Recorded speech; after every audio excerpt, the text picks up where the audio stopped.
Hello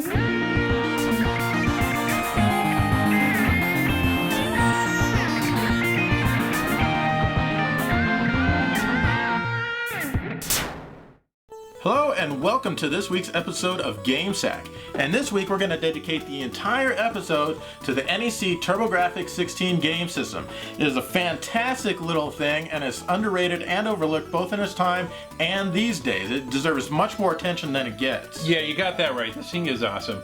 And I dare you to go down to your local game store and try to find one of these things. It is damn near impossible. I've been looking for years just to see if I could find one, and I would even know because I've also worked at a game store too. So let's take a closer look at this thing.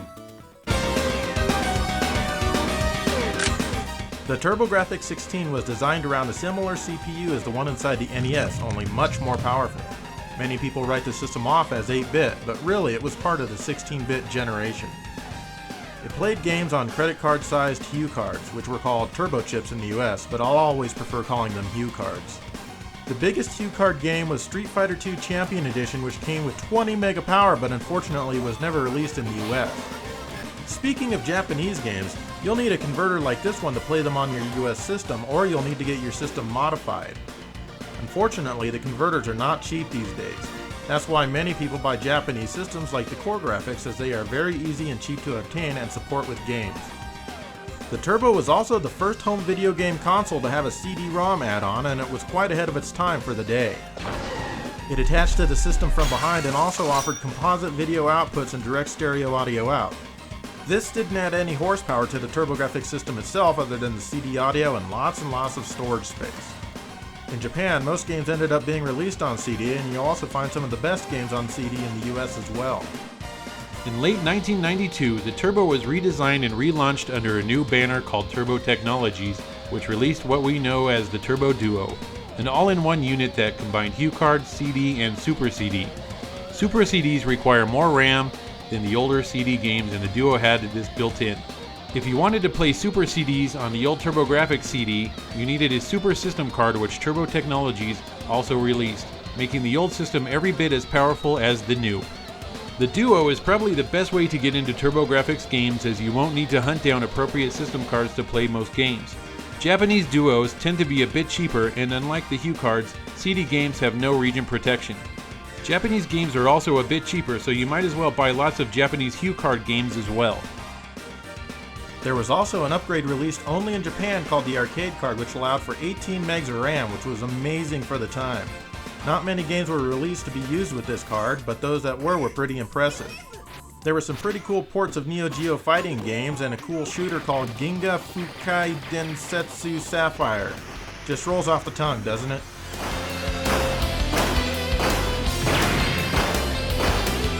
Alright, that's pretty cool. The system was pretty juicy for its time, I think.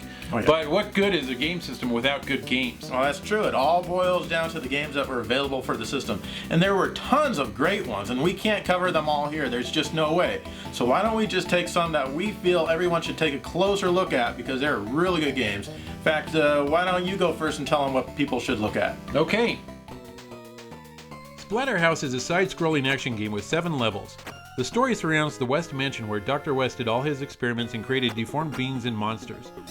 Playing each stage, the controls in this game are great for the most part, and it's easy to get used to the floaty feel of the main character.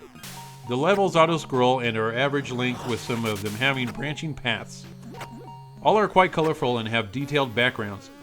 The music is great for the game, and some of the tracks you might want to listen to on your MP3 player while waiting for the bus.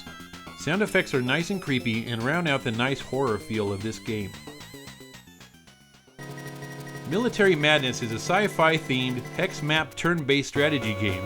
The game takes place on the moon in the not-so-distant future, a typical strategy game where you have different types of units that have different strengths and weaknesses. Each unit can move a certain number of spaces and, if in range, can attack their enemy. Battles take place during a cutscene, which shows how each side fares. Terrain will take effect on how well your battle will come out. If you are on a hill, for example, you will be much stronger than if you are fighting on level ground because of the altitude advantage. This game is really awesome because it's not overly difficult, and you don't have to worry about 5 bazillion things before you finish a turn. Just good old mind-numbing gaming at its finest. Music is fairly lackluster, and you won't be humming any of these tunes as you cut your grandmother's grass. Dracula X is Castlevania at its finest. Set in 1792, you play as Richter Belmont, and just like every Castlevania game up to this point, your object is to kill Dracula and get your woman back before she gets the neck kiss of death. A side-scrolling level-based game, my favorite type of Castlevania, where you fight a boss at the end of each stage. A great feature in this game is branching paths. For example, as you are fighting your way through a level and you get knocked off a ledge, you think you are dead, right? Wrong. You fall off to a different path which could actually lead you to a different boss. The controls in this game couldn't be any better, and the color palette is perfect and highlights the gloomy mood. Anime cutscenes with a voice, and by far one of the best video game soundtracks ever recorded. This game is fairly rare and is in demand always, which drives the price up to the $100 range on eBay. In my opinion, it's worth every penny. Truly the perfect Castlevania game. Magical Chase is a side-scrolling shooter game also known as a Q-'em-up. There are a total of 6 levels in the game which can be played on the normal and hard difficulty settings. Only the first 3 can be played on the easy difficulty setting. As enemies are destroyed, they leave different colored gemstones which serve as your game's currency. Twice during each level, a balloon appears where power-ups, health, and extra lives can be purchased. The control on this game is quite good. You have 2 stars that follow you like options from Gradius. These can be directed to fire in one direction or fire in the opposite direction of your last D-pad movement. The stages are all fairly long with mid-bosses and are beyond colorful. Backgrounds are decently detailed and the music fits the game nicely. The soundtrack on its own has a few good tunes, but nothing you would want to listen to cover up your girlfriend's never-ceasing talk.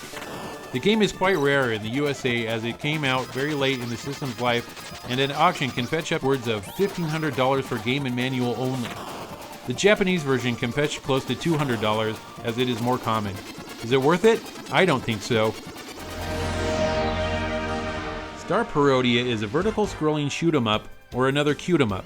It is a parody of the Star Soldier series similar to Konami's Parodia series and was originally only released in Japan. The game comes on a CD and has some decent music and sound effects. I like parts of this soundtrack but not so much the others. At the beginning, you can choose from one of 3 characters. Bomberman, which his power-ups will look like they do in Bomberman games. Secondly is Paro Caesar, which is from Star Soldier, I imagine. His power-ups resemble Star Soldier. Finally is a PC Engine. Yep, you fight as a small game system. His power-ups look like cue cards. Each has 3 different types of weapons and super bomb. A great game and very fun to play. I would recommend this game to anybody, even Michelle Obama.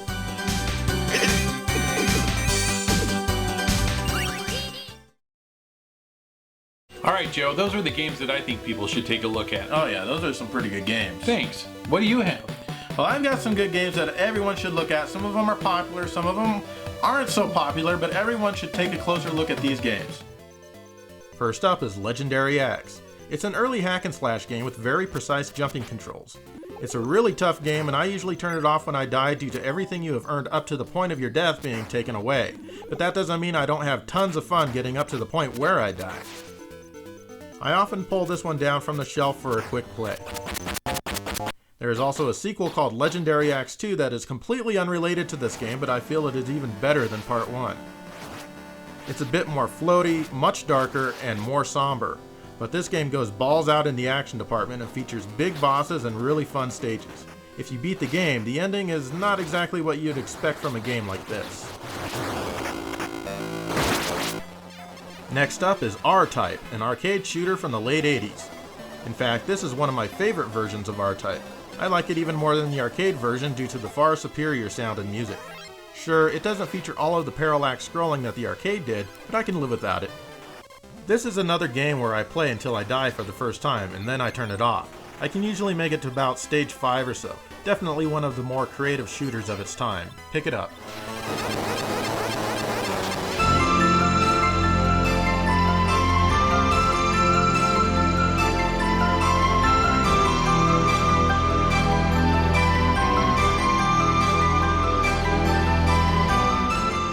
One of the games that really sold me on how awesome this system is was Ys Book 1 and 2. I was blown away by this when my friend bought the $400 CD-ROM attachment for his TurboGrafx 16 back in high school. It uses professional voice actors, some of which are from TV shows and movies such as Michael Bell and Thomas Hayden Church. Oh, you are brave. and you are also a fool. Ys 3, Wanderers from Ys, was a departure as it went to a side view with more of an emphasis on action. Rather choppy action at that.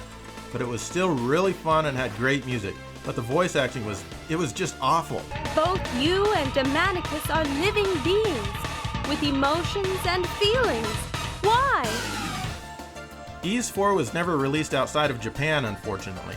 It begins by showing the events at the end of Ys 2, which is completely awesome. Then Adol goes out on his own seeking new adventures. This game returns to the top-down perspective, and as always, the music is amazing.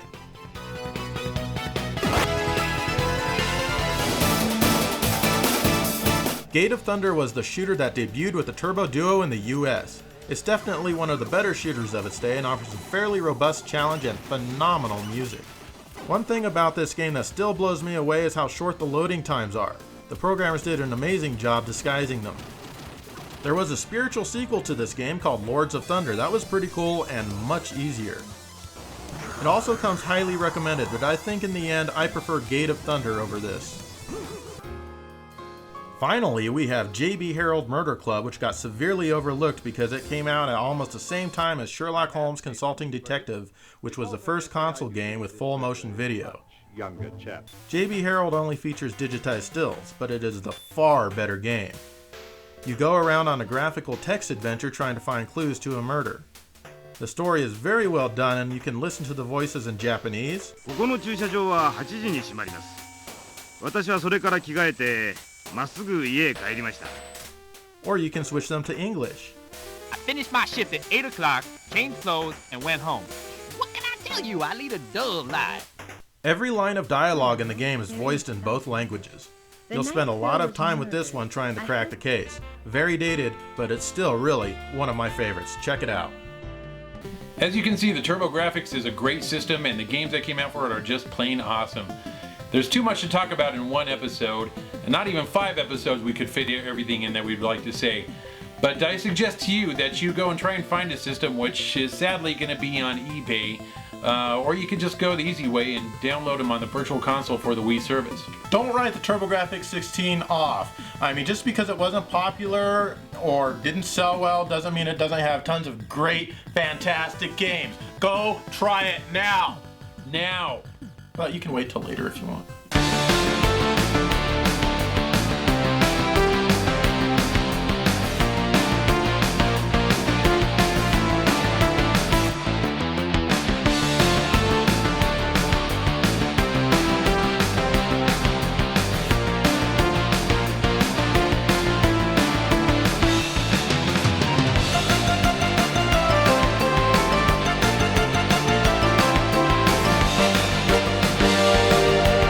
Alright, TurboGrafx.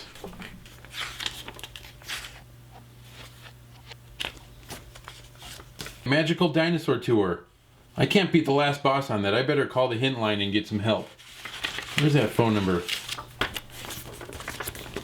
Here it is.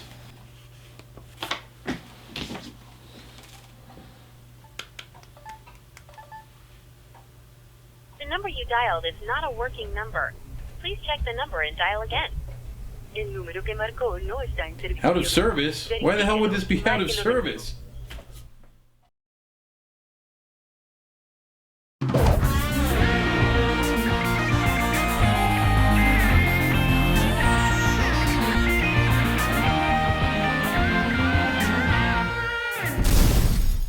Hello and welcome to Gamesacre. This is the TurboGrafx 16 Part 2. In fact, Part 1 was 6 years ago. 6 years ago, 6 very long years. I've actually been wanting to do another TurboGrafx episode because it has been long. Of course, we put some games here and there, but nothing completely dedicated to the system like this one today.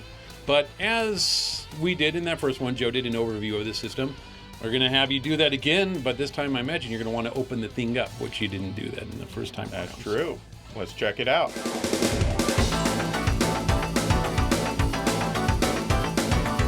You may know the Turbo by several different names. The TurboGrafx 16, the PC Engine, or even the Turbo Duo.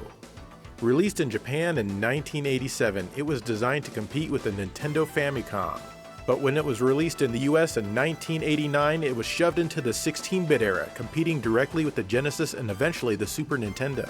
The system was versatile enough to compete in both generations with an 8-bit Hughes C6280 CPU running at 7.16 MHz, a 16-bit graphics processor, and 6-channel stereo sound. It was also the very first video game console to feature a CD-ROM peripheral. There was also the turbografx, an upgraded version of the PC Engine with 4 times the memory and a second graphics chip. This console only received 5 exclusive releases, but it could play every single PC Engine game. All in all, nearly 700 games were released for the PC Engine and the TurboGrafx, but only 138 of these ever came out in North America. In Japan, the system outsold both the Nintendo Famicom and the Sega Mega Drive for a time, but sadly it never gained much of a foothold in the West.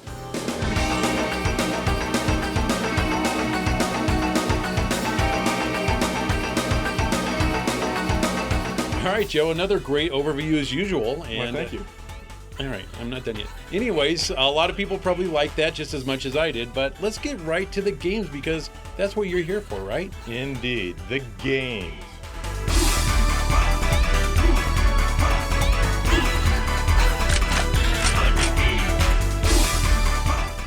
Here's Tiger Road, originally from Capcom, imported to the console by Victor Musical Industries. In this side-scrolling action platformer, you take control of Li Wang from the Olin Temple. As Li Wang was traveling, his temple was ruined and the sacred scrolls were taken. You must now fight to regain these sacred scrolls so you can use the double-headed tiger fighting technique. This is a fun port of the arcade game, but it can be frustrating at times. Your character controls well, but your enemies will piss you off. They like to jump and attack you and mostly try to land on your head, it seems. This wouldn't be a problem if you could just attack upwards.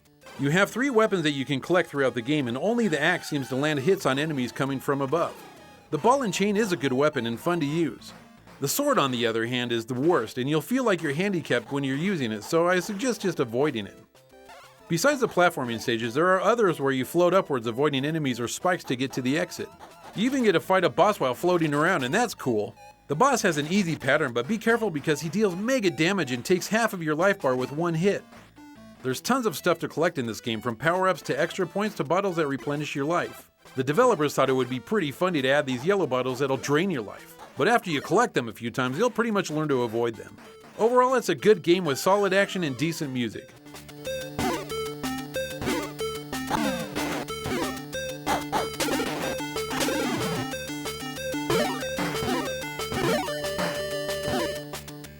This is Samurai Ghost from Namco, released in 1992. You take control of the undead samurai Kagekyo, who's risen from the dead to defeat his old enemies, which of course saves the earth from invading spirits. I really do like the art style of this game with skeletons, skulls, and death everywhere. I like in certain levels where the sun and the moon rise in the background. I died a few times in this stage and the sun and the moon were different every time. That's cool. At first glance, your character looks like he's a marionette like Ernest Evans by the way he moves. Luckily, he doesn't control that way, and to be honest, the control is pretty good. The sword takes a bit of getting used to with its stiff motions, but once you get the feel for it, you won't have many issues.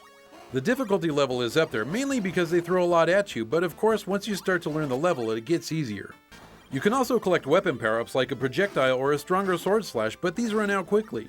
It would have been nice if they just last a little bit longer. With good artwork, lots of parallax scrolling, and a worthy soundtrack, Samurai Ghost is a nice game for your collection.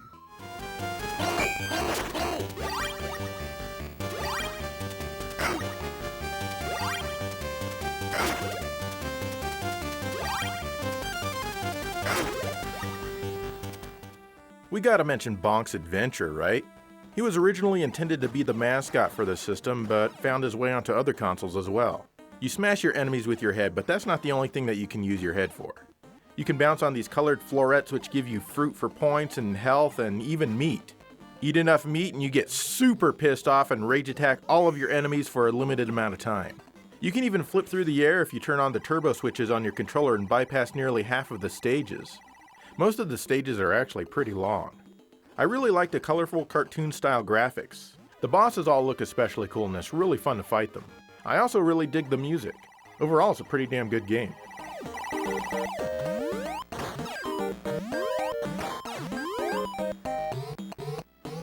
The next year we got Bonk's Revenge, and it was mostly more of the same. The stages are all new and everything is very lively and colorful. but there's now an occasional mid-boss and some tougher enemies to fight throughout the stages. Bonk also has a couple of new abilities, like being able to breathe fire when he's powered up on meat. And now it's a bit harder to bypass the stages by floating across them, but most stages weren't designed to be wide open enough to do that anyway. It feels like they took a little bit more time planning the stages of this one out. The graphics have improved quite a lot and help make the world feel much more lively. Not only that, but the music has really improved too.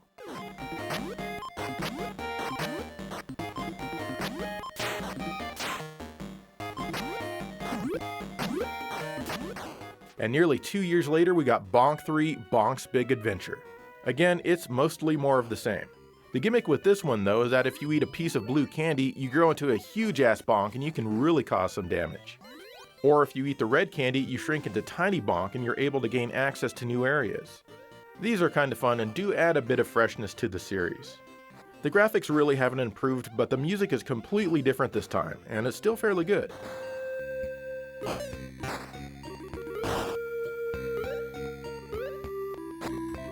There is also a CD version of this game released. Believe it or not, besides the music, this is actually the inferior version of the game. When you're Giant Bonk, there's far less animation on the CD version.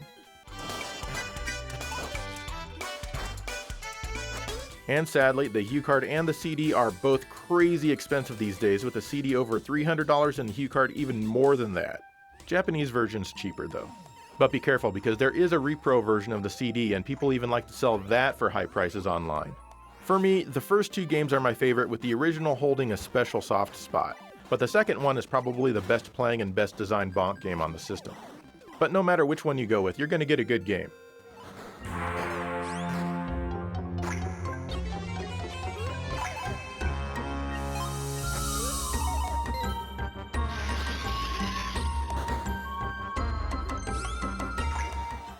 Here's Gamola Speed by UPL, released in 1990 only in Japan. In this action puzzle style game, you must collect the body parts of your snake. Once you do this, then you enclose your body around these orange things, which are food. And when you've done that, the exit opens up and off you go to the next level. It's actually a bit tougher than that when enemies are thrown into the mix. If they touch your body, segments will fall off and you have to collect them again. If they touch your head, then well, of course that means you're dead. So don't do that because it's not good for you, okay? Your character controls very well considering all you have is the D-pad. If you had an analog stick, I think it would make the action a bit more enjoyable. I'm surprised this hasn't been remade for a current system that supports analog control. Spending 5 minutes with this game will get you hooked, and you'll want to keep playing to see the next board. Plus the music is actually pretty good. Not every track is amazing, but it really goes well with the gameplay. So if you can play Japanese HuCards, then it's worth a purchase.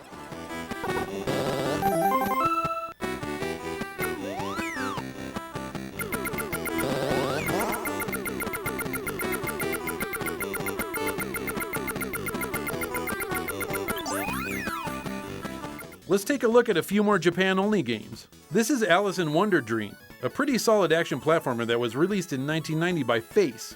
It's a good-looking game that's very colorful. Alice has a couple methods of attack. Firstly, she can yell at her enemies, and it works pretty well except that you can only have one yell on screen at a time. But you can charge up that yell for a more powerful shot. She can also jump on her enemies just like Mario. As you play the game, you acquire magic like this ability to reveal hidden items. The game is difficult and it has some hit detection issues, but luckily it has an enjoyable high-energy soundtrack to keep you interested.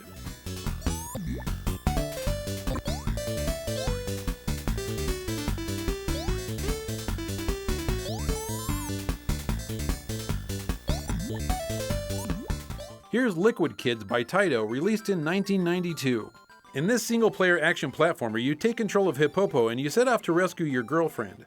Hippopo has water bombs for weapons. He can throw multiple at a time or hold the 2 button in for a slightly larger bomb. Enemies don't die when hit with a water bomb, but they do freeze. Once you touch them, then they fly off the screen and they die horribly, I presume. If you're good enough, you can chain enemies together for higher points. There's lots of little icons here and there to collect for points as well. The game is very fun and Hippopo controls really well even though he can't change his direction during a jump. The graphics are nice and colorful and the music complements the gameplay. Definitely a game to have in your PC Engine library.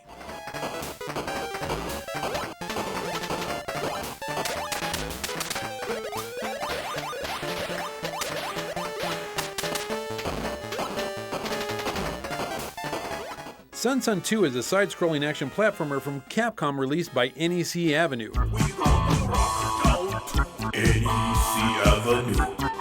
You play as Sun Sun and you're trying to save your friends from a mysterious shadow figure that was shown in the intro. Your staff is your main weapon and is quite useful. You can also get magic from shops like these peaches that you can throw at your enemies. These are kind of a pain in the ass since you have to hit the 1 and 2 buttons at the same time to throw them. You'll collect a lot of fruit that enemies drop and that are hidden in walls. The fruit is used as currency in the shop, so collect all that you can. I'm not gonna lie, this game is tough. Well, I've been having a lot of hard times with these games, Joe. The enemy placement seems cheap at times, and when you die, it's game over unless you purchase to continue from the shop. All in all, it's still a fun game, though.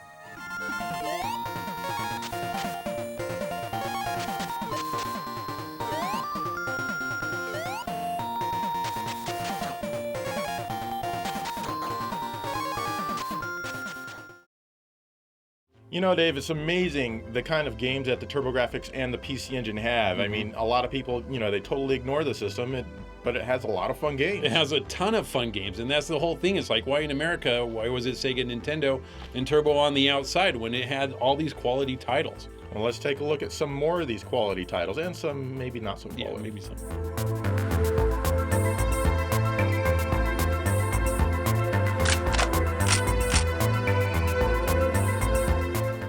Bloody Wolf is a cool overhead run and gun. It's 2-player simultaneous in the arcade, but it's single-player only here. You begin the game with a mission to rescue the president who's been kidnapped by the enemy. Who exactly this enemy is, we never really know, but we sure as hell like blowing them away, so it doesn't matter. You have a machine gun and grenades, and both of these weapons can be powered up. You'll definitely need a controller with a turbo switch for this one, and I cannot imagine playing without one. In the game, you'll need to rescue hostages to get items and information. The game can be tough until you learn the patterns, but you do have unlimited continues, so it shouldn't be that huge of an issue. There is a hell of a lot of slowdown here, and it gets pretty bad. Still, the game is enjoyable with average visuals and fun music.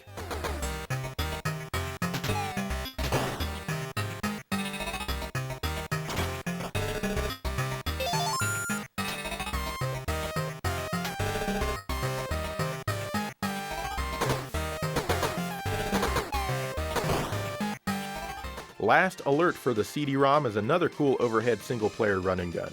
This one is experience-based and you gain more life and weapons as you commit more and more murders. This one has a lot more stages than Bloody Wolf, and they're bigger too.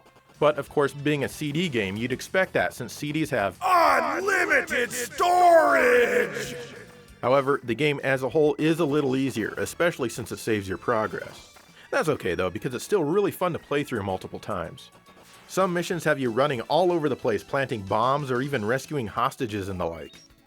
The graphics are kind of plain, but good. The music is really cheesy, but still somehow very enjoyable. Of course, the standout feature in this game is the comically bad voice acting. Guy Kazama, if you don't want the hostage killed, you should keep quiet. Guy, the stealth bomber is in the back of this factory. It doesn't get much better than this.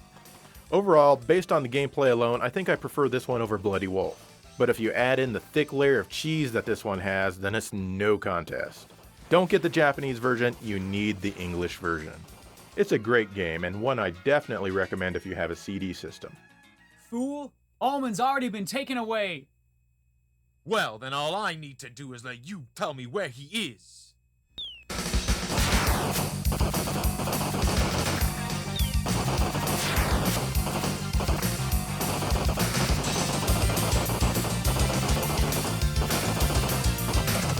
Shadow of the Beast even got a port on the Duo, though the game only calls itself Beast. This is a fairly fun port of a game that's based mostly on memorization, as there's lots of running around to do, keys and power-ups to find, and enemies to defeat.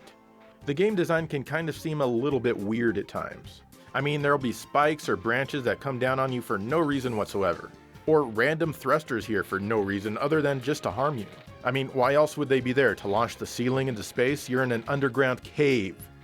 Ah well, that's okay. That was the way European game design was back then. No rhyme or reason. Doesn't mean it can't be fun. And yes, of course, being a European game, the water drops will hurt you, so avoid them. Anyway, like I said, it's still fun though, and the scrolling in the outside portion is outstanding for the Turbo.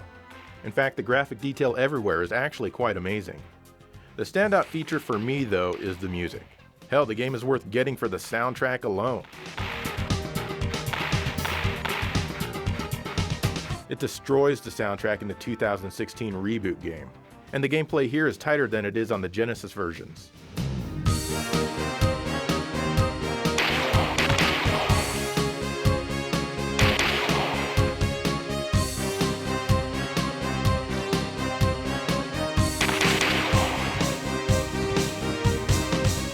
Who says that the Turbo doesn't have absolutely the best sports games ever to grace a console?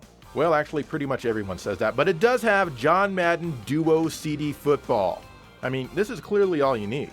Check out these insane full-motion graphics here. TTI presents the latest in digital video technology. John Madden Football for the Turbo Duo. And look how happy John Madden is to be on the Turbo. He can't contain himself. As a game, it's okay. Huddle up, sports fans. You're about to experience the most intense action ever felt in a video game. It plays like the Genesis and the Super Nintendo versions for the most part, but sadly, there are no passing windows. But what they did put in the game is lots of full motion video of the referee telling you how it is. First down. You also get the occasional shot of the massive crowds cheering for you. And if you make a touchdown, some high school player in a different uniform comes in to spike the ball. Out of all 2 football games on the console, this one is the best.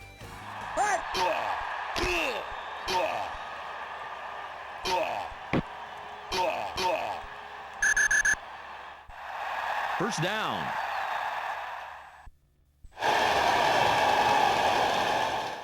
Valkyrie no Densetsu is an action-adventure game released in Japan by Namco or Namcot or whatever the hell they were calling themselves back then. You play as a Valkyrie sent from Valhalla to save the country of Marvel Land. As you can see, the game is played from an overhead view. Your character can shoot in 8 directions, which is nice, but sometimes those diagonal shots are kinda tough to pull off. You make your way through each of the 7 levels, killing everything in your path. You'll meet people along the way that will give you items like this rainbow ball thing that fills your magic meter. Magic is easy to use, as you just have to hold in the 2 button for a few seconds. Eventually, you'll make your way to a boss fight. These are fun and typically not too difficult. The game looks great, and I like the art style of your character and the enemy sprites. The music I found to be really enjoyable, and it only adds to the experience. Do try this one, you will like it!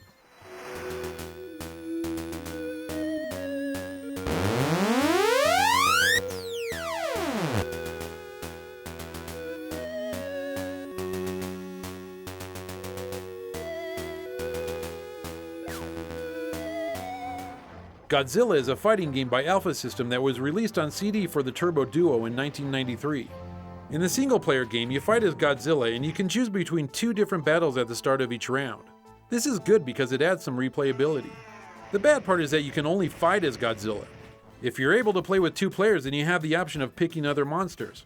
The gameplay is pretty sluggish and Godzilla controls just like you'd expect a 25-ton monster to. So I guess I should say that it's spot on instead of sluggish. Graphically, it does have some nice character sprites and the backgrounds are interesting, which is always a plus in fighting games. The music is good, but it doesn't seem to fit the action.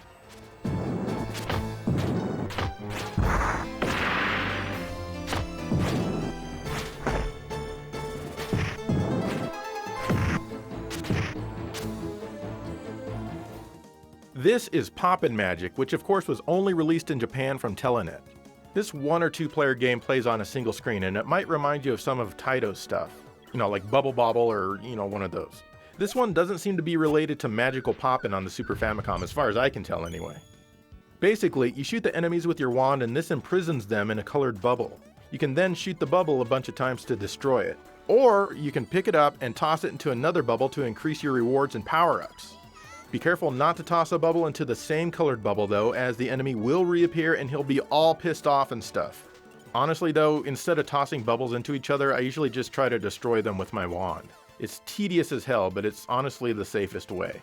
Eventually you'll get to a boss encounter, and I feel that these are the best parts of the game. Between each world are cutscenes, and the characters sure have a hell of a lot to say to each other. Oh my god, skip! The graphics are very saturated, and I like how often the scenes change. The music is okay, nothing really stood out very much for me. I'm not very good at these kinds of games, but I always end up playing this one for quite a while.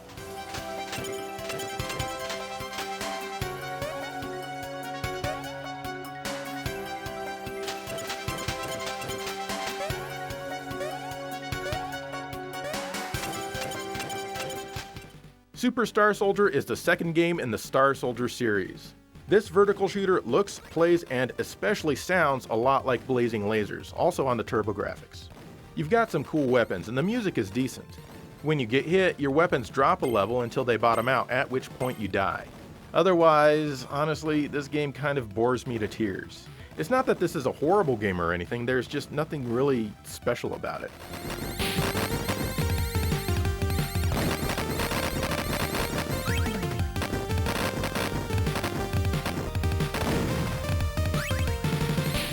Thankfully, things got a lot better with Final Soldier.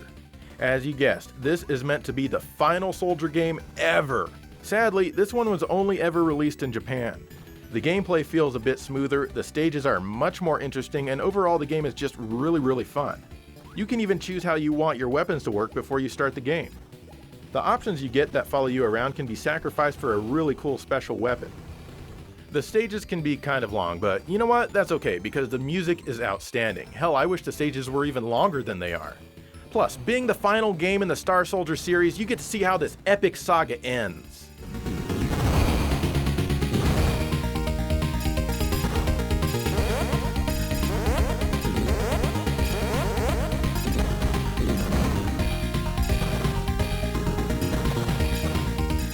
Turns out that Final Soldier was all a big lie, because then we got Soldier Blade. This one definitely has the best graphics of the bunch. There are some nice colors, even a few parallax effects, and overall it's just very well drawn. And fortunately, it plays really well too. You can still sacrifice one of your options for a special attack, but your options here depend on your weapon. So each color has its own type of special. What's cool is that you can stock 3 of them at a time, though only one of them follows you around on screen. The action is very intense, and as always, it's pretty easy to power yourself back up if you get hit or die and lose everything. And it goes without saying that the music is fantastic, though not quite as good as that in Final Soldier. I like the sound effects as well, with some smooth panning of your weapon fire as you move left and right across the screen. This is a series that really improved over time, and the last 2 games on the system here are outstanding.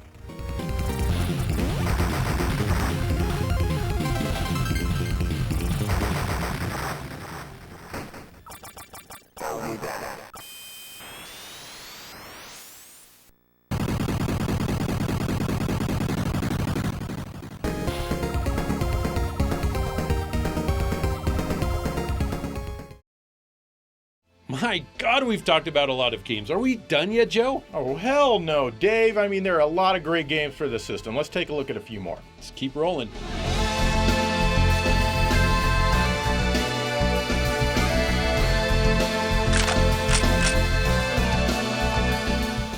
Ordyne from Namco is a port of an arcade shooter, and it was released in 1990. Don't worry, folks, I won't call it a cute-em-up because the term is starting to get old and a bit annoying. But it is very cartoony and very colorful. And cute. You play as Dr. Tamari trying to rescue his girlfriend and a key that she's wearing around her neck that can unlock the Ordyne nuclear reactor. I wonder which one he'd like to have back more, the key or his woman? I think the key, because without it, they'd both be gone. I like that his ship has no canopy, which lets his hair blow freely in the wind and also lets bugs splat on his face. Your basic weapons are your main gun and a bomb. You can enter a shop that appears a few times during a level and buy weapon power-ups and speed boosts, which makes it kind of like Fantasy Zone in a way. This would be really cool if whatever weapon you bought would last more than a few moments. What's worse is that they start immediately when you leave the shop, so you can't even save them for a boss fight. Just flip your turbo switches up and use the default weapons. The graphics and music are fair, but sadly this one had to be scaled back from the arcade quite a bit. This is a decent shooter that can bring a bit of enjoyment, but is far from amazing.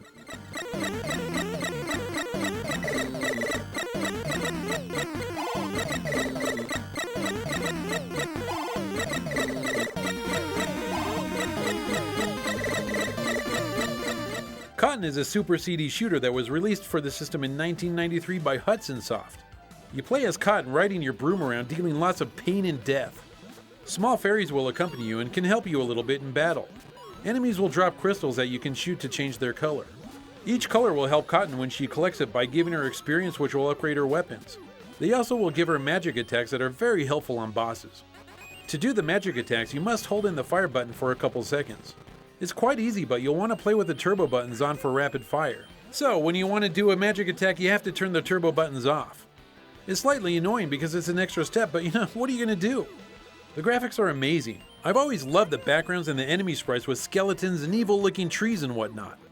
The soundtrack is also exceptional, and this is just a fun game to play.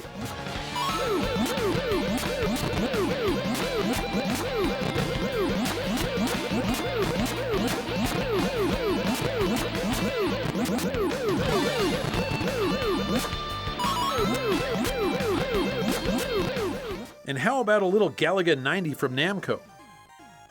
This is a really nice port of the arcade game, which was called Galaga 88. In the beginning, you can choose from a single ship or a double ship right off the bat.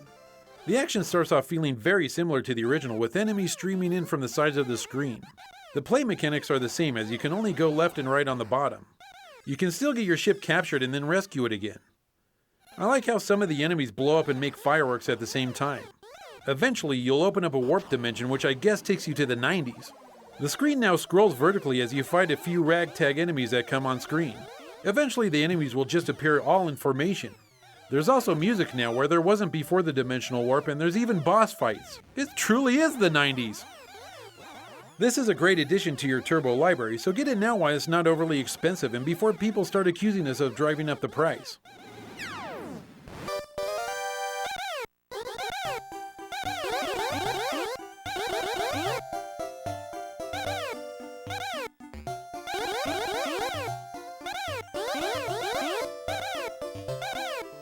Here's Hana Takadaka, released only in Japan in 1991 by Taito. Yes, it's another very bright and very colorful shooter. Don't let the aesthetics fool you though, because this is not an easy game. Or is it that I just suck at shooters? There's plenty of enemies that come at you at all times and lots of them take multiple hits. Plus, everything that you kill turns into a raccoon and falls from the screen, and that can be very distracting. And yes, I know it's Tanuki, but hey. But luckily you can collect power-ups that will really help your weapon. Once you do have a weapon power-up, just quickly charge up your power meter and unleash it. These are very helpful, but only last while you're big. When you take hits, your character shrinks and then you'll have to resort to firing your weapon with the turbo switches on. Still, it's a fun game with a decent soundtrack and it's definitely worth a try.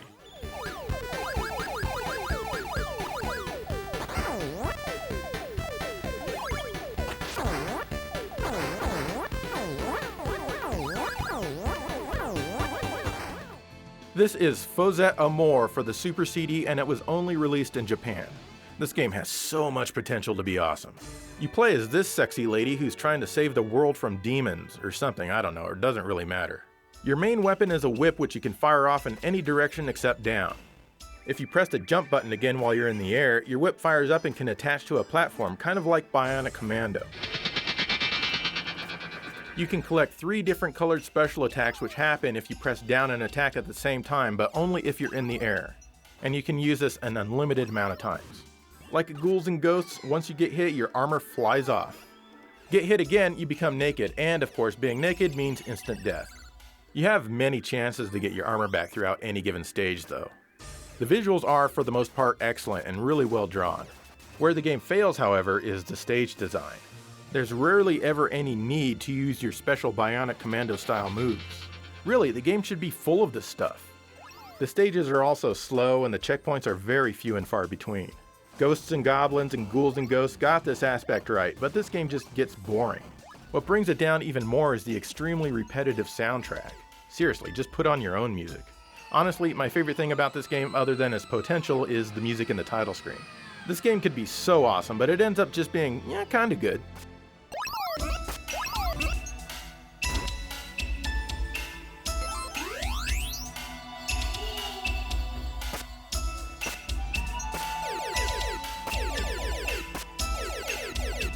The TurboGrafx even got an exclusive Adventure Island game called New Adventure Island. That's right, this is brand new. Still, it's based on the old Adventure Island, actually the oldest Adventure Island with its gameplay style. That means you've got to keep getting fruit to keep your health bar from draining, you got to get weapons from eggs, and try not to get hit because you die in one hit.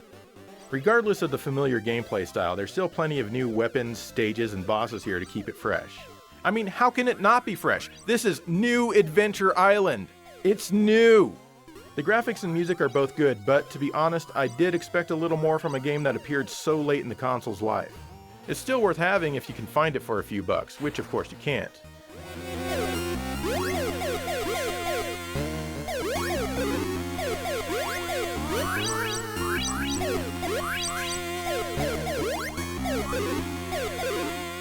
Want to see the true power of the TurboGrafx 16? Then look no further than Falcon from Spectrum Holobyte.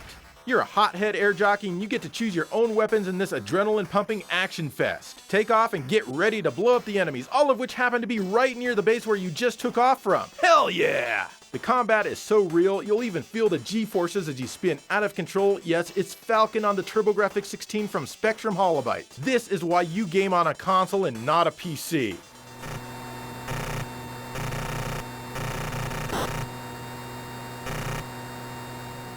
Equally as powerful, if not even more so, is Gunboat.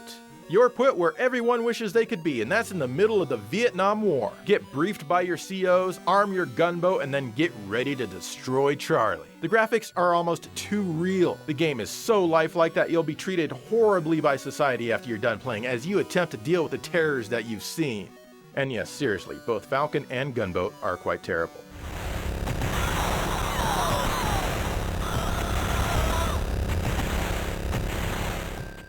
This is Marchin' Maze from Namco, and as you can guess, it was only released in Japan. It's an overhead action game where you take control of Alice. You play the game on boards suspended high up in the air. Alice can shoot bubbles at her enemies, which will knock them back and off the sides of the level. Holding the 2 button in will produce a slightly bigger bubble, which will knock her enemies back even further. But be wary because your enemies will do the same thing to you. If you get knocked off the sides, you have a reserve of 2 balloons that will bring you back up to the playfield. It gets pretty hectic at times with lots of enemy shots coming at you from all directions. The game is generally fun and is definitely tough. But are you tough enough? I guess you'll have to play to find out. The graphics are like the music, which are passable but not amazing.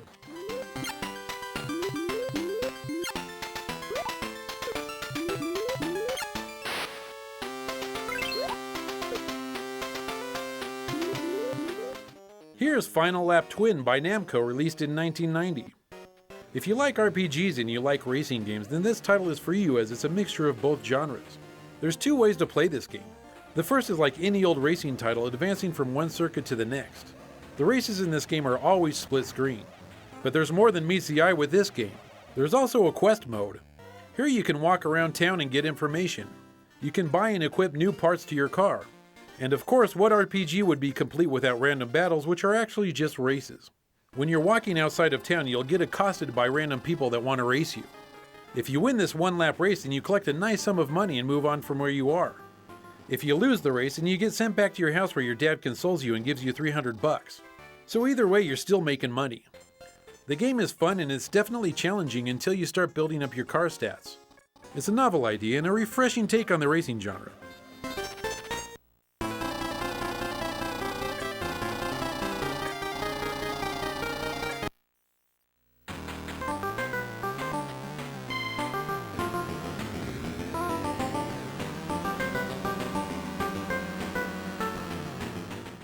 Let's take a quick look at all of the SuperGrafx games. I mean, why the hell not? 1941 Counterattack is a port of the arcade game from Capcom. This is how the 1940 series of games were always meant to be. Lots of fast, incomprehensible action going on all over the place, and even an annoying alarm when you're near death. Who doesn't love that? Now, the scrolling isn't always smooth, but at least the music is pretty much always excellent. It's not the best game on the poor SuperGrafx, and it doesn't really show off much of the console's power, but it's still not bad at all.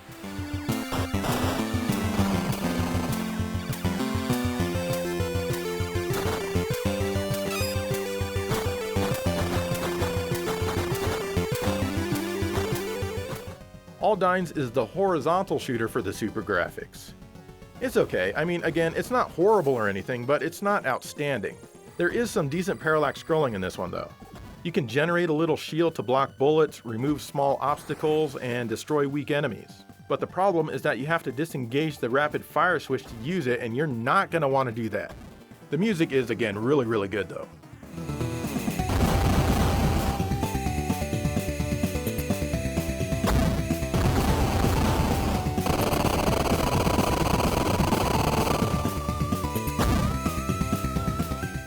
Grand Zort is a pretty good action platformer. During the gameplay, you can switch between one of 3 robots at any time. Of course, each one has their own unique powers and weaknesses. You'll need to use each in different situations. The turbografx powers are used here for true overlapping parallax scrolling in every direction, and generally the game looks pretty good. The music isn't bad, but it's not really anything noteworthy either. No pun intended. Overall, the game is enjoyable and it's rather challenging, but it's certainly not the most in-depth game of its time.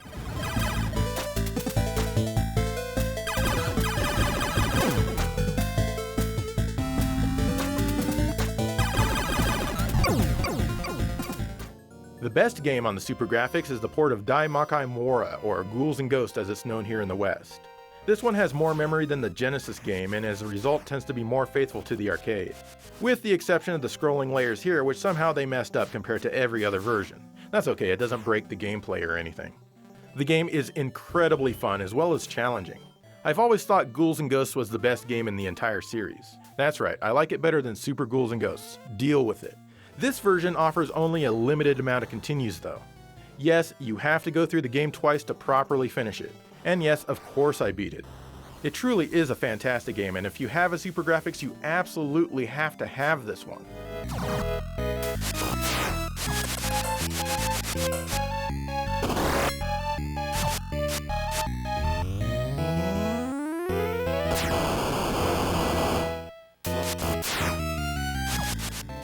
This is Battle Ace, the one turbografx game we couldn't review in our turbografx episode.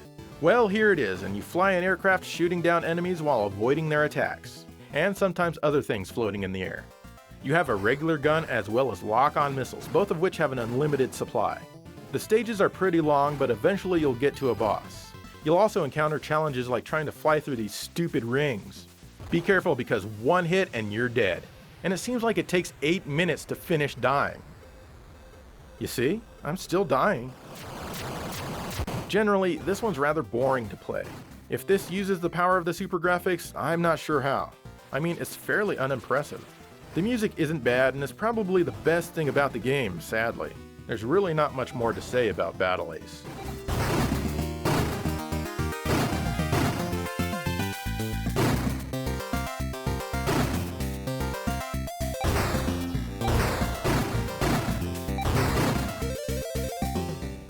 The only other turbografx compatible game is Darius Plus.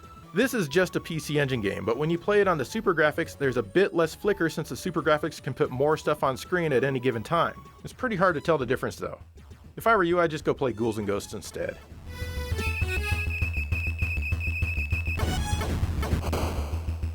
Alright, now we are done with episode number 2 of TurboGrafx. Indeed. And the TurboGrafx is an awesome system, especially when you're able to play the imports and stuff like that. There's a lot of shooters out there. If you like that kind of thing, it's the system for you. It really is. So what other games are out there? Because, you know, the library in Japan is way huge. So let us know what other games we should be looking at. And in the meantime, thank you for watching GameSet.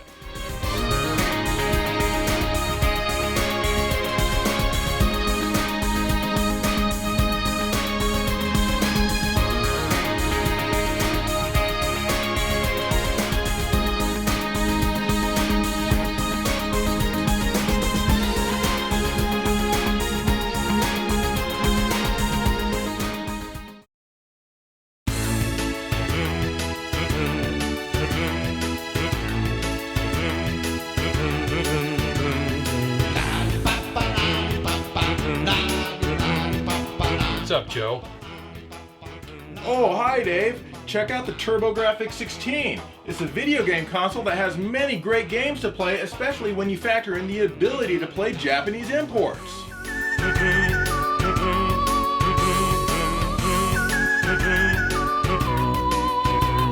Joe, I'm sorry, but you're an idiot. I mean, look at this.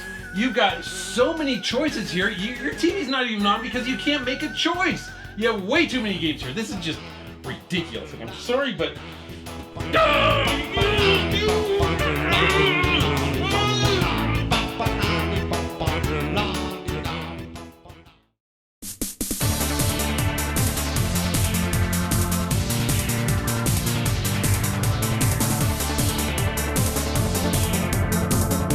now, Joe. I'm a busy guy. I don't have time for you to show me another video game system where you have way too many games to choose from and you never actually get around to play anything.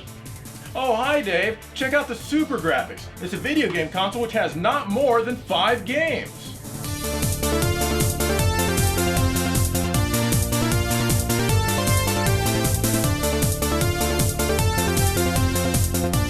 Now this is more like it. With such a limited selection, you never waste any time sifting through a massive library of games from many prolific developers. Too many choices can be overwhelming, and with the turbografx there are only 2 genres represented. There's 1941, which is a shooter. There's Aldines, which is a shooter. There's Battle Ace, which is a shooter. There's Ghouls and Ghosts, which is a platformer. And there's Granzor, which is also a platformer. There's no need to even turn on the TV because it's simply easier to choose not to play since there's not much available. Only the turbografx respects the burden of too much choice placed on modern society. And what's cool is that the turbografx can also play the entire library of PC Engine games.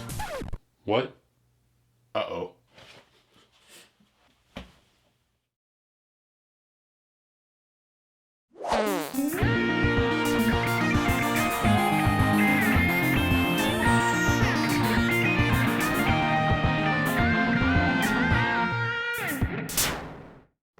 Hello and welcome to Gamecube. This week we're going to take a look at a true gaming oddity. That's right, the Pioneer LaserActive. Wow, Joe, what the hell is this? Well, you remember games in the arcade, kind of like Dragon's Lair or maybe Space Ace? Oh, hell yeah, man. I love Don Bluth stuff. Well, this is kind of like the home version of that. Kind of, sort of, but not really. But the games come out on giant laser discs. Oh, that's interesting. Laser discs. You're going to have to remind me about laser discs. No problem. Developed by Pioneer, MCA, and Philips in the late 70s, Laserdisc was a video format originally known as DiscoVision. It used gigantic optical discs and it could hold 30 or 60 minutes of sound and video per side. Crazy! The video was pure analog composite, which was plenty fine for the primitive society it was made for. Movies had to be split over 2 or more sides and sometimes even more than 2 discs. Later model Laserdisc players switched sides automatically, but there was still an interruption. Eventually digital sound was added to Laserdisc, and later than that, 5.1 sound came in the form of Dolby Digital and DTS. The discs themselves were fairly expensive and it was a fairly niche format. As a home video format, it eventually failed shortly after DVD was introduced. Pioneer Laserdisc. It's the best show in town. Is it really? I think that must be a crappy town then, Joe. Anyways, so the LaserActive is basically heaven for gamers who love full motion video then, huh? Yeah, more or less I suppose. And now let's take a closer look at the system itself. The LaserActive comes in the form of the Pioneer CLD A100 Laserdisc player. Back when it was introduced it cost over $900, but that's not all. In order to play LaserActive games you needed to have what's known as a pack. There was a Sega pack and there was an NEC pack. These modules would plug into the slot on the Laserdisc player itself. Games compatible with the Sega pack were called Mega LDs, and games compatible with the NEC pack were called LD-ROM2s, not exactly a catchy name. Now these games wouldn't run unless you had the appropriate pack plugged in, and each pack cost upwards of $600 at the time, except for this karaoke pack, which as you can see costs $29 at a thrift store. These packs were damn tough to remove too. You really needed to pound the button hard. What's more is that the Sega pack could play Sega Genesis games and even Sega CD games. And if you wish to disassemble your power-based converter, yes, you can play Sega Master System games on it too. The 32X could not be enjoyed on the LaserActive, unfortunately. The NEC pack could play TurboGrafx 16 games as well as Turbo CD games. If you wanted to play import games, well then you needed a Japanese equivalence to each pack. Now what's interesting is that the video encoder quality of the LaserActive is different than a real Genesis or TurboGrafx 16's composite video output. Notice here the composite video output of my real Genesis Model 1, the rainbow stripes and the waterfall as Sonic moves around. On the LaserActive, the rainbows are gone and the composite video is much better quality. On a real TurboGrafx 16, notice how the background shimmers when I move up and down this rope. On a LaserActive, this doesn't happen at all. Unfortunately, the LaserActive only features composite video out, so it's not perfect, but for composite video, it's pretty good. And of course, the LaserActive can also play Laserdisc movies. It does an okay job, but it won't play back Dolby Digital sound, and it won't automatically flip sides for you. As a Laserdisc player, it's okay, but nothing great. So Joe, can you take a LaserActive disc and put it in a LaserDisc player and passively watch the game that way? Well, you know, some people say they can do that, but when I put it in my player, it just kind of spits it right back out, and I can't watch anything. I don't know why. Huh. Wow, really? Anyways, do you think we could see some of the actual games playing on this system? Yeah, sure. Let's take a look at some games.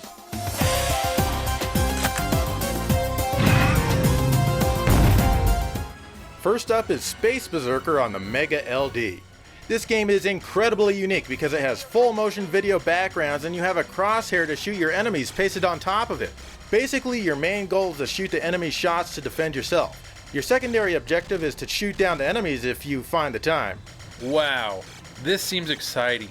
You bet it is. This is what the LaserActive is all about.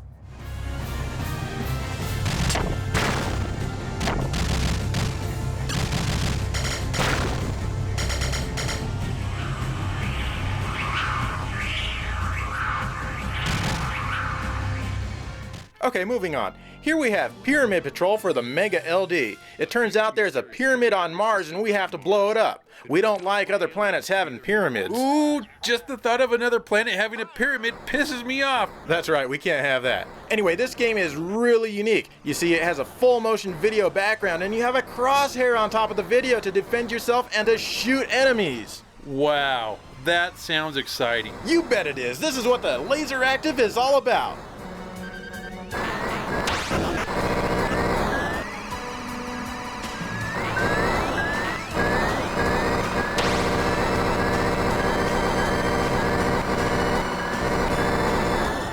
Next, we have the Mighty Hyperion, also on the Mega LD. This game is unique because it has a full motion video background and you have a crosshair on top of that to shoot down enemies as you fly around. Actually, I think that's a spaceship, not a crosshair, Joe. Oh, I guess it is. It still acts and works like a crosshair though.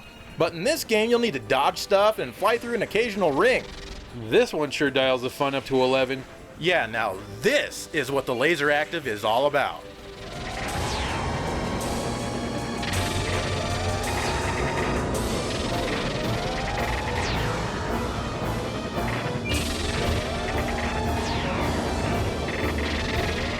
Well, let's take a look at Vadra, this time on the LD-ROM 2. Vadra, huh? This game must be all about the Vag. Well, you better sit down, Dave, because Vadra is a super unique game that provides full motion video backgrounds and gives you a crosshair to shoot things and defend yourself. This time your goal is to defeat a giant robot in each stage. Hey Joe, what is that I see there? It's called Color. This is the first LaserActive game to have colors, I think. Well, yeah, but there's no detail. Well, you can't have both. Still, this game is my favorite of the Crosshair games, and I really like the music. It sounds like Bar 2 on the PC Engine CD. Too bad there's no sound test, though.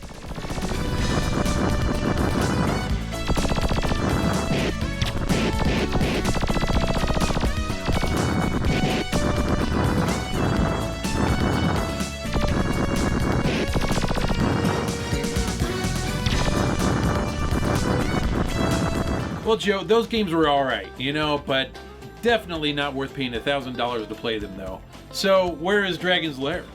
Yeah, unfortunately, Dragon's Lair and games like that were never released on the LaserActive. No Dragon's Lair? No. No Don Bluth? I am out of here, man. No. Sit and stay. I can show you a game similar to Dragon's Lair and a few other good games if you like. Okay. Show them to me.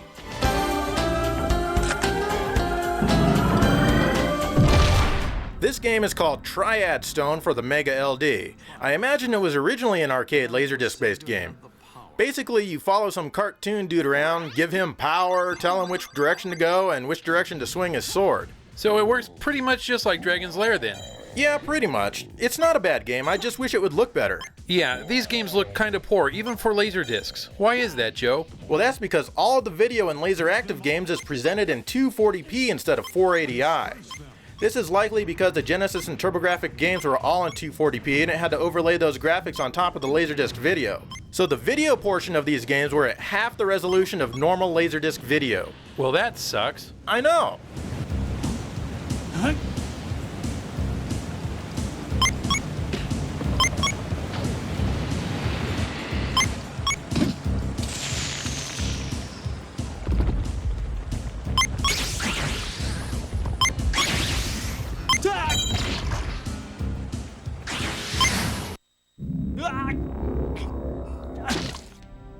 Here is one of my favorite full motion video games in the world, Road Avenger on the Mega LD, but here it's called Road Blaster or Road Prosecutor depending on which region of the Sega Pack you have plugged in. But you know, I'll always prefer the name Road Avenger.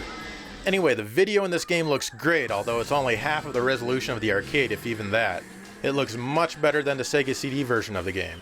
Unfortunately, this game is just too tough. You must react incredibly fast to the on-screen prompts or you will die. Also, this game keeps mirroring the video back and forth randomly for no reason whatsoever. I hate that.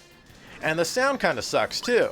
Really, it's nowhere near as good as the Sega CD version in any way, except maybe the video quality where it's definitely better. Still, it's pretty fun though.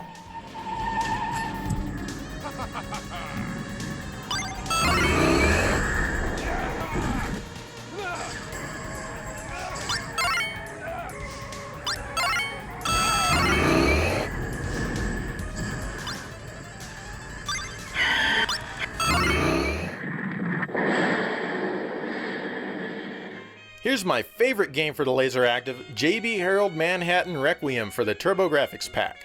Longtime viewers will remember how much I loved JB Harold Murder Club in the TurboGrafx 16 episode, and this game is a sequel to that.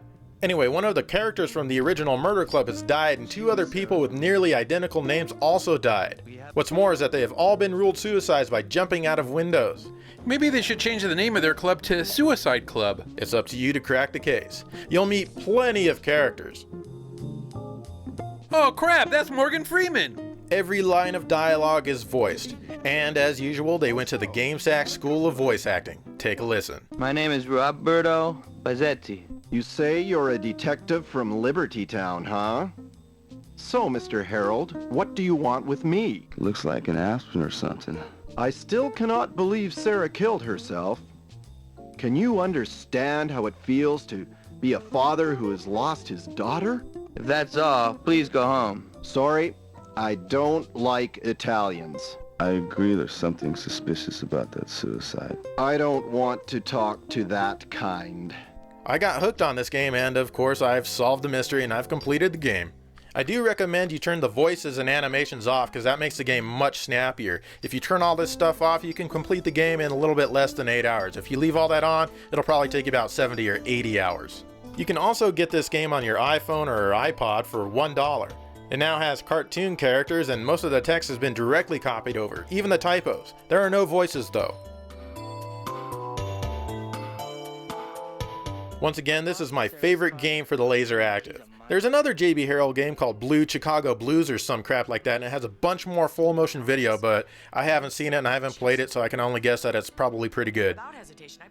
What is your name? I see, Mr. Harold. Okay, Joe, those games weren't too bad, really. Is there anything else cool on this system? Well, you know, I don't know about cool. There's a lot of edutainment stuff and some other random stuff. Let's take a look. Ugh.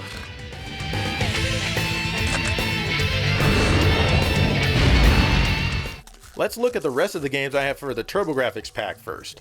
This one came with the Turbo pack and it's called Quiz Econosaurus. It's a piece of crap, but maybe it'll help children save the world someday. Next is Angel Mate, a game where you play strip poker with Asian ladies. I have no idea what I'm doing in this game and I have not seen one bit of nakedness. I might like this one. Let me take a crack at it, Joe. Yeah, I'm gonna need some tissue and privacy, please.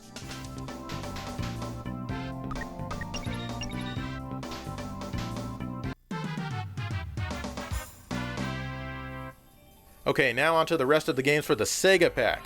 This is 3D Museum, which offers 3D images. I was almost able to play this one for a minute and a half before shutting it off. I can't figure out how to control the menu. It seems really glitchy. This is I Will, the Story of London. You have some weird English Doc Brown type of guy whining about something. I've been working on it for 30 years. I finally succeeded, and now it's gone. Then you drive around and look at things, and I have absolutely no idea what's going on here at all. Yeah, what's the point? Next game, please. What are we going to do now at the International Clean Air Conference? Everybody's waiting to see it. What can I do? I'm so old now. Who is going to help me find the alpha ozone for me? This is Rocket Coaster, which actually lets you speed up and slow down the video depending on the speed of your vehicle. It works okay. Your goal is to basically stay on the track. Sound exciting? Well, it isn't.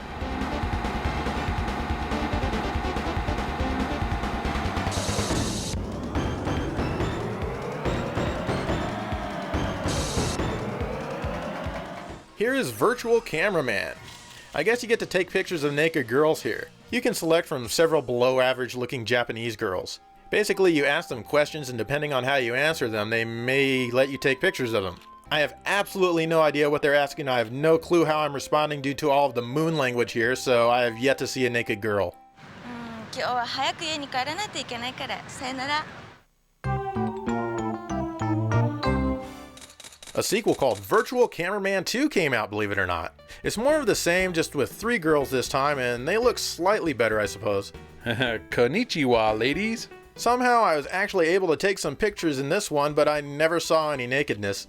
Yeah, I think I'd keep trying again and again if I own this one. I'm gonna get my money's worth. マネージャーから聞いていたけど、やっぱり腕前は確かね。The Great Pyramid lets you learn all about the pyramids of Egypt. What the hell is this, the CDI? I am so sick of this educational crap. Game systems should have games. Well, at least these pyramids on Earth and not Mars. Ooh, now I'm getting worked up again. These pyramids are for humans only. Construction began with the sides sloping at 54 degrees, but at a height of 50 meters, the slope was reduced to 43 degrees. Wow, Joe, that is just one weird-ass piece of technology. Yes, it is. Did we see every game for this system, though? Well, no. There are some games like Time Gal which are crazy rare, and they're extremely hard to come by and very expensive, and I can't show that. And there are some others that I don't have either, so... Huh. Time Gal, huh? Yeah. All right, well, you know what? Next time I'm at the thrift store, I'm going to keep an eye out for it. Oh, thanks. Anyway, that's a Pioneer LaserActive for you. We hope you found it interesting, and we'll see you next week.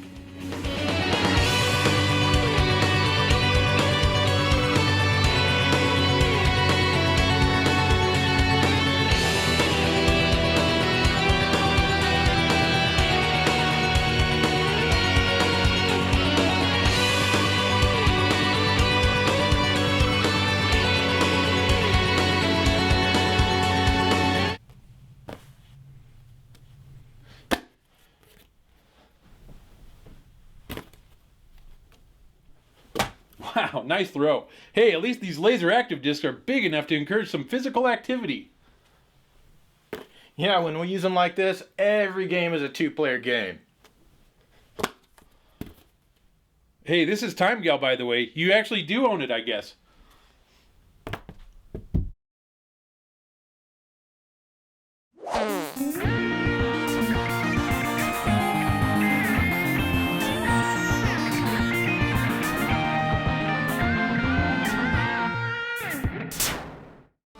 Hello and welcome to Gamesacre. This time around we're taking a look at another underrated system, and this time it's the Nintendo Gamecube. That's right, Joe. A lot of people shun the Gamecube in favor of the PlayStation 2 and even the Xbox. But the system in actuality has a lot of great exclusive titles. It really does. And it even has the awesome Game Boy adapter. Yeah, that's really awesome. It is. Anyway, before we look at the games, we're going to take a look at the system itself. The Nintendo GameCube was launched in North America on November 18th, 2001, just 3 days after the launch of the original Xbox. The console's name was very descriptive because that's exactly what it was, a cube that played games. It also had a nifty carrying handle. On the back of the system were connections for power, analog audio and video, as well as digital audio and video, though the digital port was only ever used for video, requiring you to use both jacks simultaneously, which was definitely not cool. The console supported progressive scan and widescreen video. Nintendo eventually did away with this jack entirely on late model GameCubes. It was the first Nintendo system to use optical discs as the main method for game delivery, though they went with small discs with very low capacity, only about 1.4 gigabytes. That meant that games often had to be split up over multiple discs, or that features from multi-platform games had to be removed from the GameCube version. The standard controller looks very strange at first, offering a rather bizarre but very comfortable button layout and perhaps the best analog stick ever for any game system. The GameCube would eventually get add-ons like a modem, broadband adapter, and a Game Boy player which let you play Game Boy Advance games on your TV. The online capabilities of the system were barely touched upon, however, as Nintendo officially stated that gamers did not want to play games online. Instead, they focused on what they called connectivity, where you attached a Game Boy Advance player to the controller ports, and each player could see his or her own screen on the GBA. The system was supported until early 2007 and sold 22 million units, more than twice as much as the Sega Dreamcast.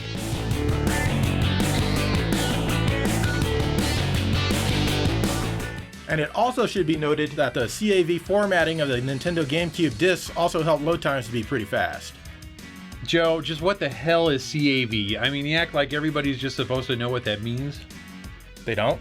No, of course not. Well, CAV stands for Constant Angular Velocity, which means the disc always spins at the same speed no matter what position the laser's in, kind of like the old laser discs, which only had a half-hour video per side. But it really helps to seek times and all that stuff. That is very interesting. You know, it is. Another fun fact that I probably will never remember again. Really? So, do we have any games that we're going to take a look at? Yeah, why don't you start out? What do you got for us? I'm going to show 3 of the finest. First up is Luigi's Mansion. Alright, so the GameCube launched and there was no Mario title, to the dismay of hundreds of fans. You know, I bet if they did have a Mario title at launch, the system would probably be a lot more popular. Sadly, we will never know. Nintendo decided that it was time for Luigi to have a chance at glory and gave us Luigi's Mansion. It's not a typical platform game that people were accustomed to with the new Nintendo system. This time around, Luigi has to save Mario, who was trapped in this mansion by the same scheme that got Luigi there. Anyways, you play Luigi's Mansion by going room to room solving riddles. You use your Game Boy Horror to search for ghosts and lock onto their beating heart. Ghosts don't have beating hearts, Dave. If they did, they wouldn't be ghosts. They do! Look at the Game Boy Horror, there's a beating heart right there. Here you'll get a clue of what you need to do to be able to see the ghost and suck it up with your Poltergust 3000 ghost vacuum.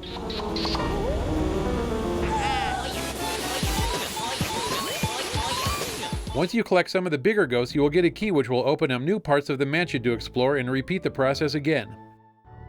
The controls in the game are really good once you get used to them. The music is also good for the game. It's not creepy by any means, nor are the graphics, which are way more cute than scary. Remember, this is Nintendo. Exactly, we've got kids to think about here. I think it's split right down the middle on people who like this game and people who don't. I, for one, do like it a lot and had a great time with this game. It was and is a game that's very unique. I'm highly anticipating the sequel that's coming out for the 3DS.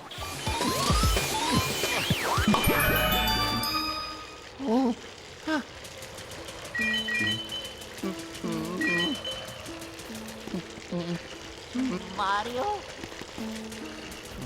And here is Super Smash Bros. Melee. What game system is complete without fighting games? None of them. The CDI didn't have any fighting games, and look how impressive that thing was. You are so right. Granted, the GameCube never saw any Street Fighter, King of Fighters, or Dead or Alive, but that doesn't mean it didn't have anything fun. Instead, it had the biggest fanboy's fantasy come true. Smash Bros. Melee pits characters from all across Nintendo's franchises against each other in a 4-player battle royale. Actually, this is the best part when you get 3 of your Nintendo fanboy friends together and you spend hours playing this game like it's just 5 minutes. Even if you're on your own, you can play this game because there's so much content that it would be very hard for you to get bored. In single player, you can play the adventure mode, which has some platforming and all-out battles like defeating a certain amount of Yoshis before you can progress. Or you can play the 4-player Melee with 3 CPU characters. The control in the game is good, and the fighting is far from deep. I mean, you have a block button, punch button, and a secondary attack button. A block button? What is this, Mortal Kombat? Oh god no. While it's far from difficult, it's a true button masher that's very fun. Back to fanboy stuff. This game is loaded with it. Each stage is taken from a different Nintendo franchise. The music is remixed awesomeness from Nintendo games. HAL Labs has got to be my favorite second-party developer. Everything they seem to put out is pure gold.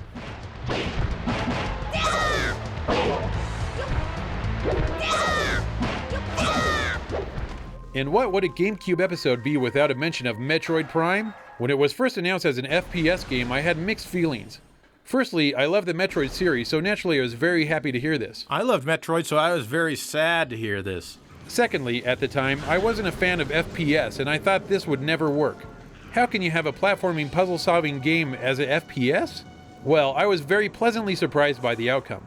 Metroid Prime is a great game all around. Retro Studios did an amazing job with the Metroid franchise. They made it all fit together so nicely that I was immersed in the game from the first couple of minutes of play.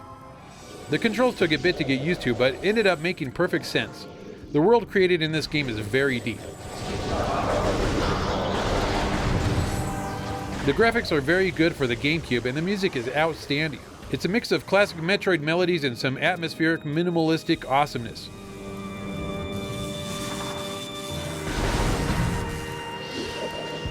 Throughout the game, you are required to scan objects to open things up and get further in the game. If I remember correctly, a lot of fans complained that this slowed the game down a lot.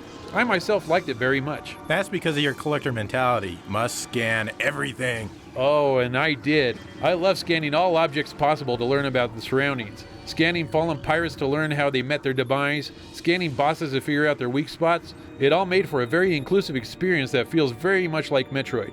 Of course, Metroid Prime 2 came and was good, but not as good as the first one. A must-have for any Nintendo fan. Yeah, but Super Metroid is still the apex of the series to this day, in my opinion.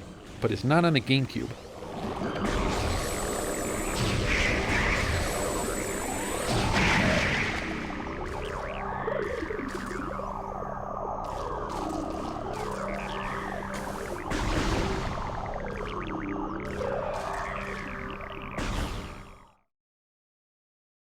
And of course you can get the Metroid Prime trilogy on the Wii, but it's not very common, so be prepared to spend some big bucks for it. Yeah, but they did make them all control like Metroid Prime 3. Which is actually really nice, because that was pretty good control. Yeah. So, alright Joe, what games have you chosen to talk about?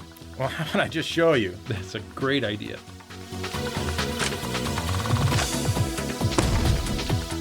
Rogue Leader, aka Rogue Squadron 2, was a launch game for the GameCube. It covers the same time span that all three original movies take place in. You also get to control a bunch of ships you really don't care about either. All I really want to control is an X-Wing and the Millennium Falcon. I hear you on that. Many scenes from the original trilogy are here, and during those scenes you can control Luke Skywalker. There are other scenes that take place elsewhere in which you control some other Yahoo. The game is very challenging and also quite rewarding. Now, I've heard it said that this game pushes the GameCube to its limits graphically. You know, I don't know about that, but the graphics are very good. They are good graphics. I was pretty impressed when I first played this game. The sound is also well done with good imitations of most of the real characters, and some good fake surround thanks to Dolby Pro Logic 2. Sometimes it's hard to spot the TIE fighters that you need to destroy because they blend in with everything else and you really can't see them on the map due to all of the clutter. A fun game, but my enthusiasm for the Star Wars universe has seriously dropped off, so I really don't care for the storyline.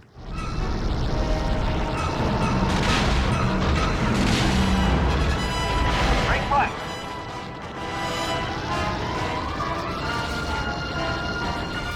Wave Race Blue Storm is another launch game for the system. I loved Wave Race 64 on the Nintendo 64. Oh, you're not the only one. It was one of my absolute favorite games for that system, and I couldn't wait for a high-powered sequel. So how'd this one turn out? Well, Nintendo handed it off to Western developers, and they did a decent job. The water looks really cool, and sometimes it really feels like you're smacking the waves as you speed past. The control is pretty tough, and I don't think it controls anywhere near as well as Wave Race 64, but it's still quite manageable for the most part. I also found the controls a little lacking. The N64 game controlled so nicely. It really did. The music is good in a few spots, but overall it's nothing that'll blow you away. One thing Wave Race 64 had was an announcer who was extremely happy.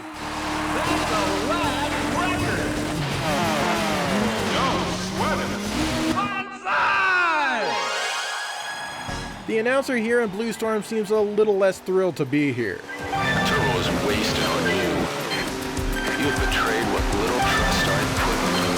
What good a Turbo would do you. Were you born a loser, or did it take practice? Ooh, a Turbo! Plus, the character choices here are also lacking. I never found any of them interesting. I hate when game companies try to give a polygon character tood. It just doesn't work. You got a Turbo.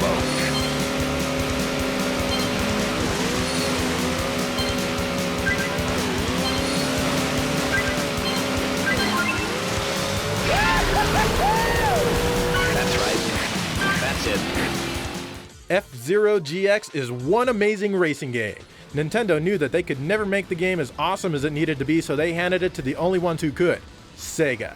That's right, only Sega had the skill to make a proper Nintendo game. Oh, jeez. I have mixed feelings about this statement, Joe. I think Nintendo could have made it very good, but I have to give credit to Sega. They did an excellent job here. Presented in widescreen, this game is frustratingly intense. That's right, I said frustrating. This game is absolutely punishing to all but the most dedicated players. Yeah, frustrating is a good word. It's super hard to win races on upper levels, even when you feel you've had a perfect race. Judging by the graphics, this game takes place a few years in the future, and in the future, games always run at 60 frames per second. Sega knew how to use the Gamecube hardware better than Nintendo did. In fact, Nintendo never made a 16:9 widescreen game for the system ever. They were weak. The music is great as well, though sometimes it seems a bit racist. For example, the music in the Lightning stage constantly insults Italians by repeatedly saying "Dago walk."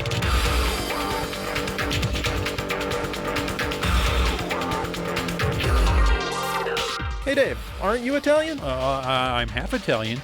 My parents crossbred and I'm a mutt. Oh, so it's only half offensive to you then. But despite its difficulty, this game is amazingly fun and addictive and worthy of the F-Zero name. Isn't this game slightly different from the arcade game F-Zero AX? Well, yeah, there's a few different tracks here and there. Too bad I didn't have my GameCube memory card with me when I saw it in the arcade.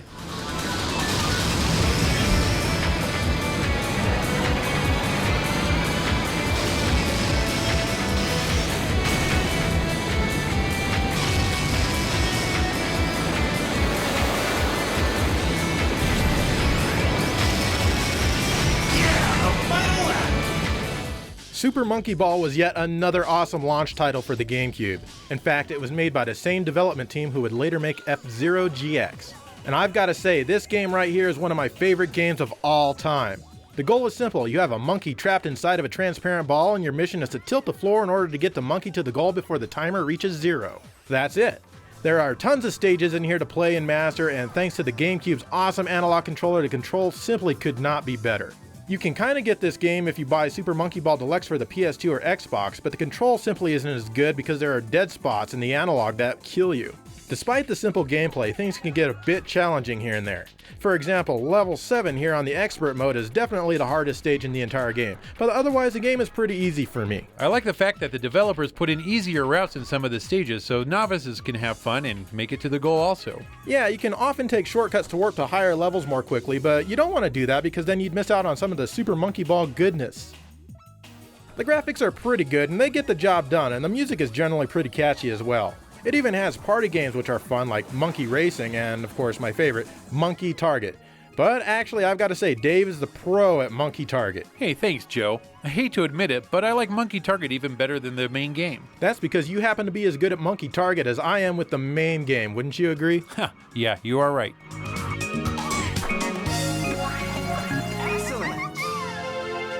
Anyway, this is a game I come back to often, and I always make sure to beat it completely whenever I play. Absolutely no other Monkey Ball game ever made can live up to the greatness of this one. But Sega did try with Super Monkey Ball 2. This time it's in widescreen and progressive scan, and it looks great. This is the second best Monkey Ball game ever made. Unfortunately, they put in gimmicks that bring the game down, like toggle switches that you have to pay attention to. Now it's no longer a simple matter of just getting to the goal. You've got to operate moving parts of certain stages with the switches. Still, it's really fun with even more stages, and the music is great. There are even more party games here, and Monkey Target 2 is still pretty awesome. Oh, man, it's good, but Monkey Target in this game suffered. They changed up the formula enough to make it too easy. They took out the skill shot of the small platform and made it easy to get power-ups. It's still enjoyable, and the music in this version is actually very incredible. But it can't beat the first Monkey Target. Suffice it to say, I'm good at both of these Super Monkey Ball games, so here's some examples of the fun I've had with these two games.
You know, Joe, despite not having a Mario game at release, the GameCube launch lineup was pretty impressive.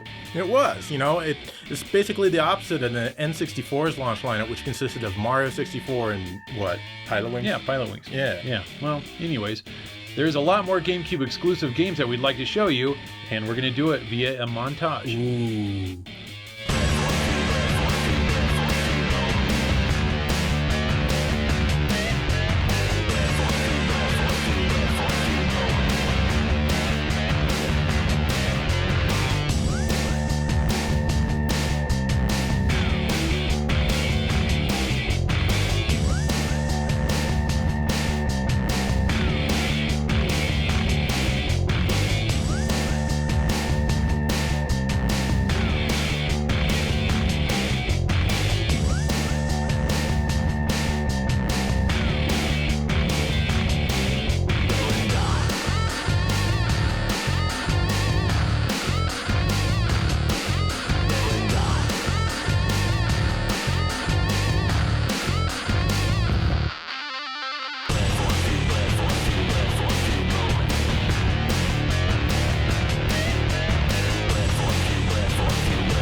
And there you go. Tons of GameCube games you should probably check out.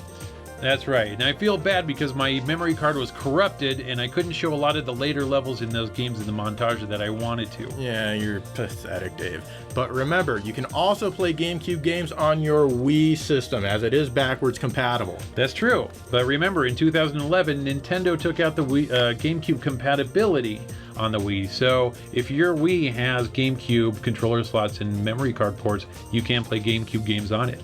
Yes, but if your Wii doesn't have stuff like that and you can't play GameCube games on it, you could probably find a real GameCube system for cheap, since most Wiis are backwards compatible, so you might as well even use a real GameCube system. Anyway, thanks for tuning in, and we'll see you next time.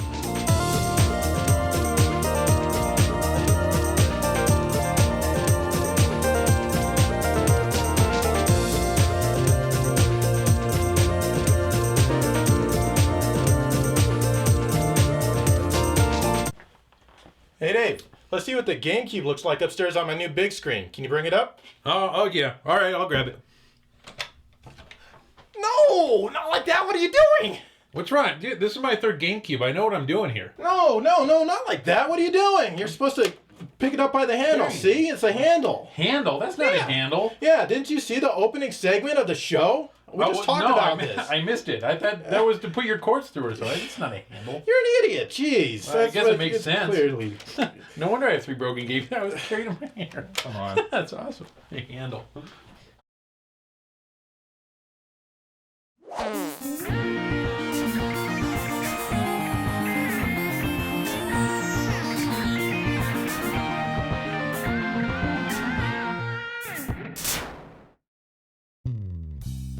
Are you still playing Nintendo? Then what you need is a Sega Dreamcast!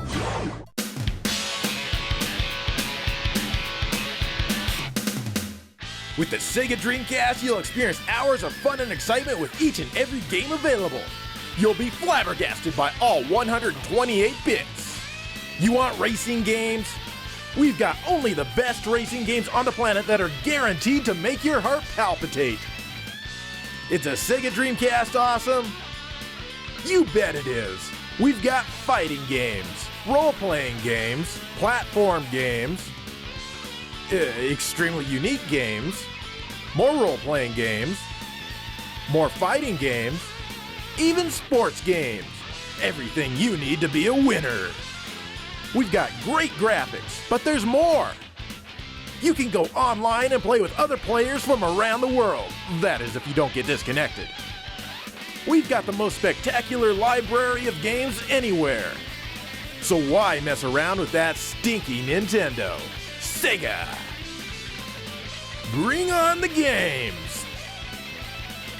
Sega Dreamcast! Available in limited quantities, may cause leakage of the anal glands. Hello and welcome to GameSack. Now, as you've probably figured out, we're going to spend this entire episode talking about the Sega Dreamcast and its games. The Dreamcast? I thought it was a Sega Dreamcatcher. Dumbass, it's the Dreamcast, you know that. I do. Anyways, the poor Dreamcast, it was an awesome system, but it had a really short lifespan. And even though it had a short lifespan, it made a huge impact on the world of video games. That it did. And with that said, let's take a closer look at the Dreamcast itself. The Sega Dreamcast launched in Japan in late November of 1998 and the US on September 9th, 1999. At the time, it was the biggest US console launch ever. The magazines claimed it was a 128-bit console, but the main SH4 processor was 32-bit, whereas the graphics had 128-bit processing. The software was on GD-ROMs, which were the same size as standard CDs but had the capacity of 1.2 gigabytes. The Dreamcast made sure that you knew when it was accessing a disc because the horrible grinding sound of the laser could be heard from up to 2 miles away.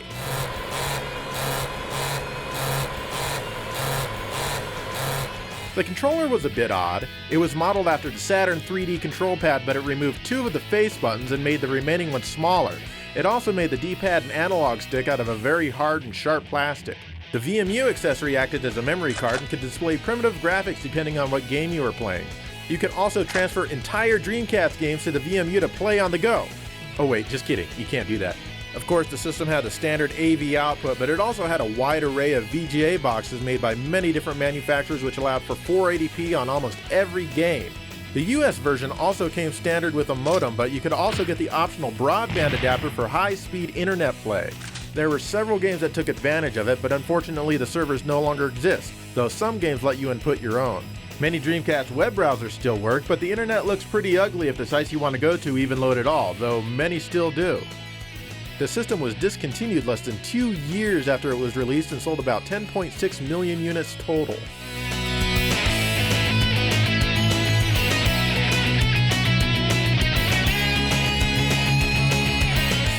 Yeah, Joe, the Dreamcast definitely is an awesome system.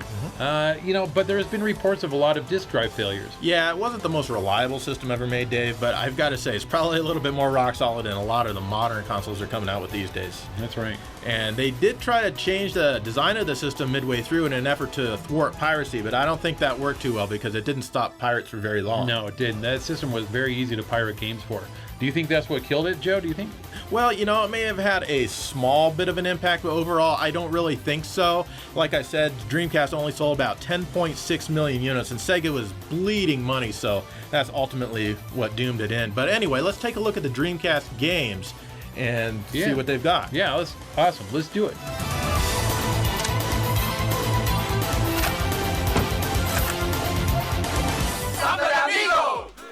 Samba de Amigo is an amazing rhythm game by Sonic Team. The first time I played this, I didn't think much of it as the music wasn't really my taste. But after playing the game a while, I got hooked. The game is insanely fun the more you play. There are 2 types of play styles. You can use the maracas or just the regular old controller. Watching Dave play with the maracas is more fun than playing the game itself. The object of the game is to shake your maraca or time your button push the moment the blue or red balls are in the center of the donut-looking circles outside of your on-screen character. The closer you are to hitting the center of the circle, the more points you will get. As you are playing, you will be graded on how well you are or are not hitting the beats. If you do badly, your grade will drop and the background will become sad and dark. If you do great, your grade goes up and the background goes ballistic with colors and animation. It's truly a sight to see. Yeah, they're totally spazzing out. It's like they're on drugs or something. I love watching other people play as it gives me a chance to stare at the beautiful backgrounds. The game supports 1 or 2 players with mini play options from arcade or original to challenge mode. At the time, logging online to Sega via this game would let you unlock new music already on the disc. Oh, I hate it when DLC is already on the disc. A lot of the music was from other Sega franchises such as Outrun, Afterburner, Rent-A-Hero, etc.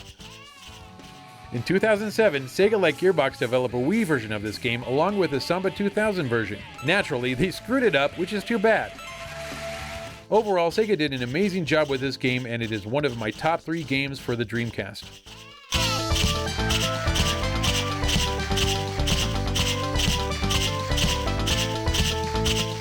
Soul Calibur. Soul Calibur was a launch game and also one of the few games that Namco released for the system. It's a sequel to Soul Edge or Soul Blade depending on your territory. At this time, the game blew everyone away with its crisp graphics and fast action. To be honest, it still holds up very well even today. Every character has seriously scary weapons. Did you just get cut with that gigantic sword? No problem, simply just get back up like anyone else would do. No visible flesh wounds at all. Swords and other extremely sharp objects don't actually damage the skin, so this is all perfectly reasonable. The gameplay is pretty much about mashing buttons to win, but if you like, there is some strategy to be had if you look hard enough. That doesn't mean it isn't fun though, because it is. It is a fun game. I really had fun with this one and got to enjoy most of the characters, though I'm not a huge fan of the newer games in the series. Yeah, there are other modes besides the basic story mode to help add a little bit of longevity, but it's really nothing amazing. The graphics, however, are outstanding for the time. Even the intro is 100% real-time Dreamcast graphics. The music is also excellent, though it sounds pretty scratchy and harsh as it is seriously hindered by the compression they use to store the audio. Still, this is probably my favorite Soul Calibur game and a definite must-own for anyone who has a Dreamcast. I hope they made enough for all of you. Final battle, fight!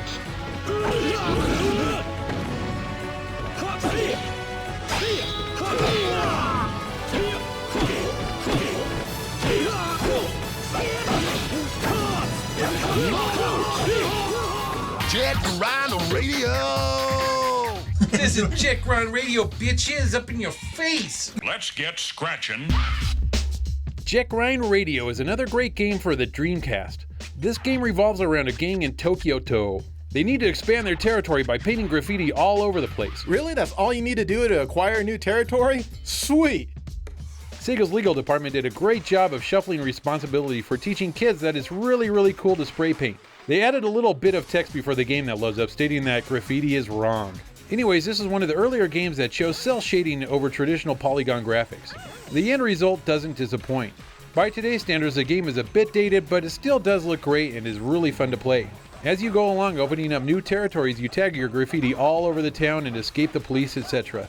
There's a DJ that blares a bunch of music by artists that I'm not aware of. This is awesome as the game stays fresh and you're not playing the game to music that was in the top 40, 12 years ago, which now you probably don't like. The control is really good and spray painting large text is really easy just using motions on the analog stick. The graphics are great and the colors in the game are really good. The soundtrack, like I said, is good and it really fits the style of the game completely. A sequel to the game was released on the Xbox, but in my opinion it wasn't as good as the original. There will be an HD remake coming this summer to your PSN and Xbox Live Arcade. Jet Set Radio!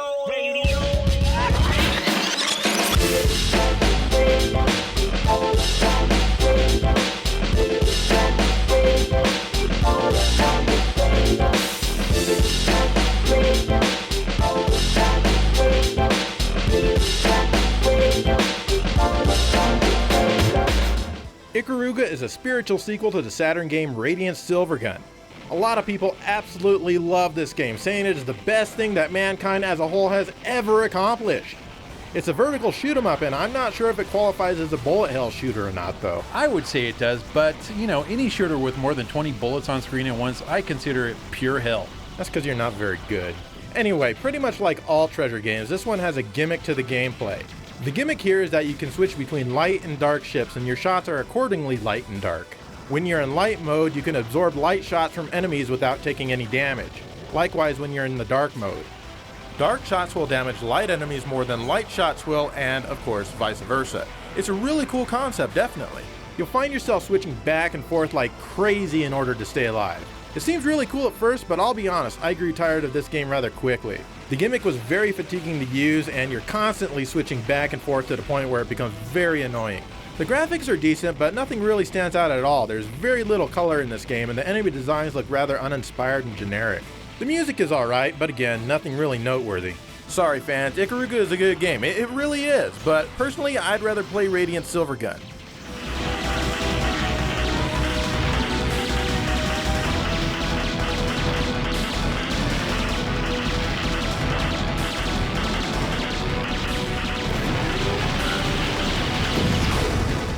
Next up is Power Stone. You know, Capcom sure did show the Dreamcast a lot of love. This is a 1 or 2 player fighting game. It's set in stages that are littered with stuff to use as weapons like boxes, plants, benches, etc. Litter is bad. That's why you throw it at your enemy, jeez. You can even uncover weapons and treasure chests. The ultimate goal of this frantic game is to get the 3 Power Stones. Once you do, your fighter becomes a super fighter for a limited period of time. During this time, you can usually use a super projectile or a very hard to dodge super attack. The game is pure chaos and very fun. The graphics are really good for the time and have aged fairly well. The control is good and the music is, well, you know, the usual Capcom mediocrity. My only gripe is that this is a 2-player game. Capcom fixed this in Power Stone 2 and added 4-player support, but they really changed up the multiplayer in that version and I felt it was for the worse. I have a hard time keeping track of which player I am when there's so many on screen at the same time. It's just too chaotic. It's the same reason why Smash Brothers doesn't really appeal to me.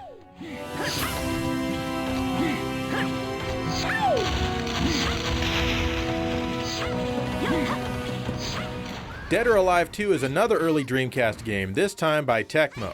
Dead or Alive started off as a poor man's Virtua Fighter, but with this game it's now more similar to Tekken as it's pure button mashing. But this game has well-endowed women doing most of the fighting. You can select from a bunch of characters obviously, and even change their costumes. Dennis Rodman is even in this game, and he has one weird-ass costume. Look at that. It's like a silver Teletubby. The game has some sort of nonsensical story about, I have absolutely no clue what this game is about, and it really doesn't matter. The button mashing is overall pretty fun, but the game rarely presents you with a challenge of any kind. I like all the different kinds of throws. Yeah, and I like the multi-level stages and the lack of ring outs. And somehow I was able to pull off this move that I thought existed only in the opening demo.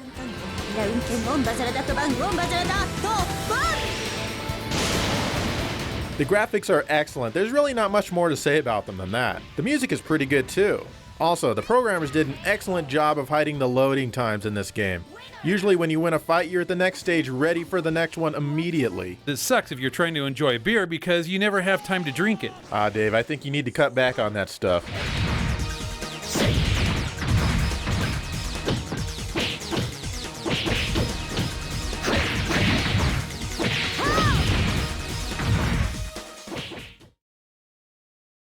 Those were some interesting Dreamcast games, Joe. Yep. Are you going to mention Shenmue? Well, I love Shenmue to death. It's one of my favorite games of all time, Dave. It really is. And I love Shenmue 2 as well, but of course it didn't ever come out in America on the Dreamcast. But we've already talked about Shenmue in depth, and so I'm not going to mention them in this episode. Yeah, that's right. It was in our episode number 33, Games That Cause Polarizing Opinions. Yeah. So here's a good idea. Maybe you could put a link under our video that, points people directly to episode number 33. I have already done that, man. I am way ahead of you. It's directly below the video. You can even click on it with your mouse and just go straight and watch that. But first, stay here and watch some more Dreamcast games. Because we're not done yet.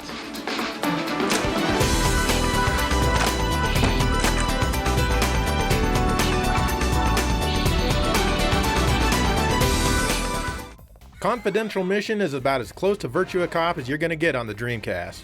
The manual doesn't mention it, but you can use a light gun with this game. That's because Sega never released their own light gun. In fact, I've never played this game without one. You control this sexy guy. Who are you? Howard Gibson, CMF secret agent. Yep, he's almost always wearing a tuxedo. Of course, he's not very good at sneaking around, as about 1,000 bad guys are always ready to shoot you down no matter where you are.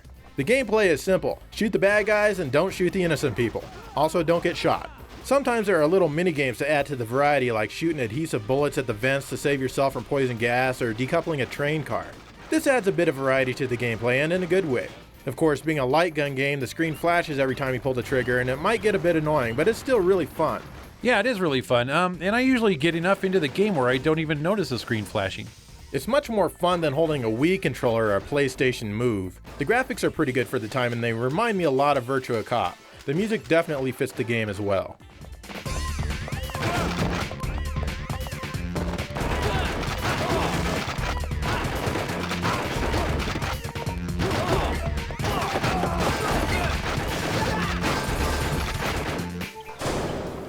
Virtua Tennis. Yeah, I know, I'm highlighting a tennis game, but when the tennis game is this good, you can't help but show it off. I'll admit that as I played this game for this episode, I noticed that the graphics have aged. I used to think that the player models were completely realistic. Now they look like they all have skin transplants or something. Yeah, skin transplants from a mannequin, maybe. Well, graphics don't always make a game, especially a sports game. What makes this game great is the control of your character. It controls so well you'll just want to keep playing and figuring out the ins and outs of a serve or where to hit the ball to make your opponent become unbalanced. The game has typical elements of a tennis game: singles, doubles, exhibition, circuit, etc. The graphics are pretty good when playing the game. The cutscenes of your character don't look so hot though. The music is fun as it's got some good guitar work and decent melodies. If you only have about a half hour to play a game, you can't go wrong with this one.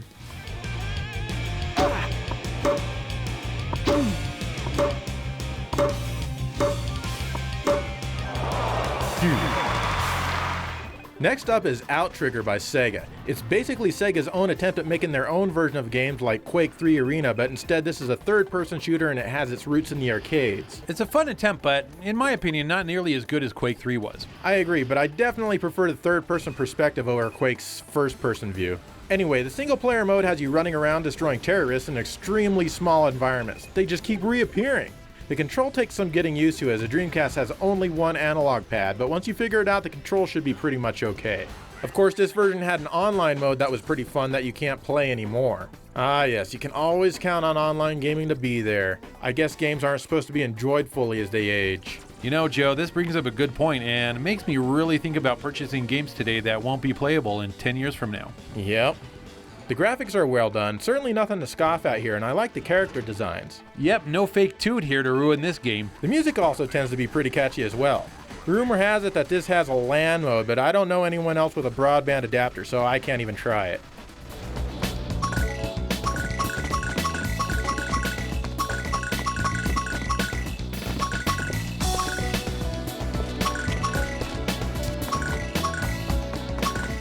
One of the launch games for the Dreamcast was House of the Dead 2. It was a great light gun game where you got to shoot down zombies. But this isn't the version of the game that I want to talk about here. Instead, let's take a look at the typing of the dead. You're basically playing House of the Dead 2 with a keyboard. Yes, folks, here we have a typing tutor game. Only apply if you have the real typing skills. None of you two-finger hunt and peckers should apply, as you won't make it as far as real 10-finger typers. That's why I have a tough time with it, you know. You're a pecker, aren't you, Joe? Anyways, words and phrases will pop up over zombie and monsters' heads, and you've got to type them completely, punctuation and all, before the zombies attack you. The only thing this game is lenient about is capital letters. The game, as you can see, is a spoof. Your character walks around with a huge Dreamcast with a battery on his back and a keyboard on his chest. Enemies throw rubber mallets instead of knives. Every now and again, your character will appear as a zombie. Why this happens, I don't even know. James, go and prevent the confusion in the city. Okay, let's meet at Sunset Bridge. We're counting on you, James. It's a great game to help you become a better typer. And if you're under this kind of pressure while typing in real life, sheesh. I'm usually fine when I only have one or two words to knock out, but when there's a long phrase comes up, I do stumble. Oh, and the phrases are completely wacky in this game. Some of them are downright hilarious.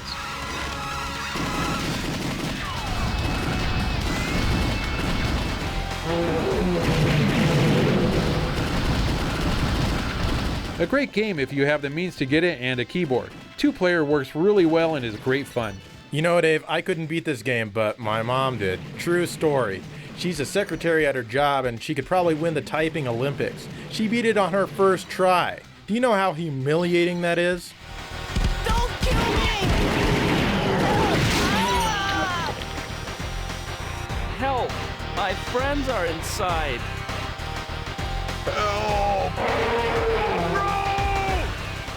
I'd also like to quickly mention Toy Commander. A lot of people are big fans of this game. Basically, you're a kid playing with his toys pretending they are on real missions in the house, like a helicopter dropping sugar cubes into coffee and whatnot. You can control different vehicles to accomplish the different tasks, all of which are defined for you at the beginning of the mission. I don't know, Joe. These graphics seem really dated to me. Well, they definitely are, but at least they're in widescreen, one of the few Dreamcast games with support for 16:9. The music and sound are pretty unmemorable though. What the hell? Did this kid just flood his entire house just so he could have a water mission? Yeah, it looks that way. You should be glad you don't have a deviant child like this one, Dave. It's all fun and games until you have 4 feet of standing water all throughout your house. Yeah, I hope they have a mop. And a bucket. Anyway, this game never really grew on me like it did for others. You know, I can see some appeal, but I'd just rather not keep playing it.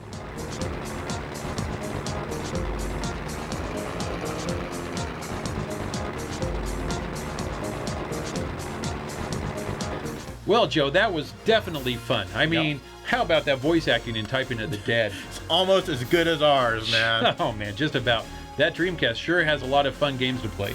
Yes, it sure does. Look at this thing. But longtime viewers will know our MO by now. That means we have a big montage of games, so sit back and watch.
Man, Dave, it's so sad that the Dreamcast had such a short life. I really think they could have been a contender if Sega had done things properly. Yeah, I totally agree. I mean, I thought they sold a lot of units and were doing fine, but then they just failed or something. They just kind of dropped off and quit the race. They gave up.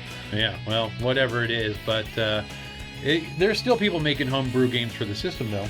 That they are, but they don't really take advantage of everything the system can do, but I guess it's better than nothing, I suppose. Well, maybe, but, well, that's the Dreamcast for you, and we will see you in 2 very short weeks with a new episode.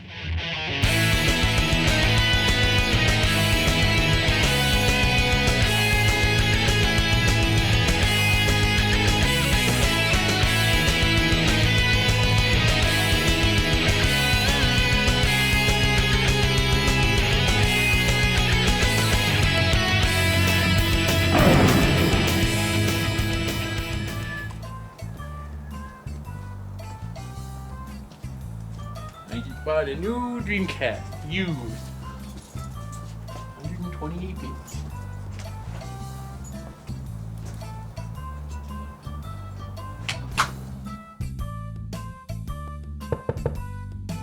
Who the hell could that be?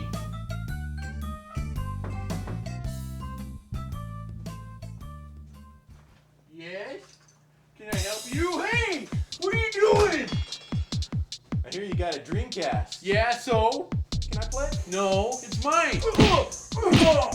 Ow!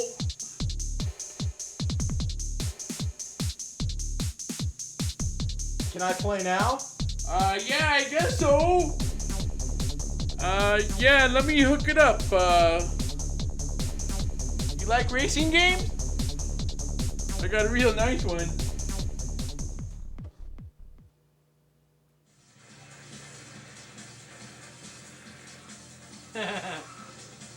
You know, this is a 2-player game. Can I play 2? Ugh.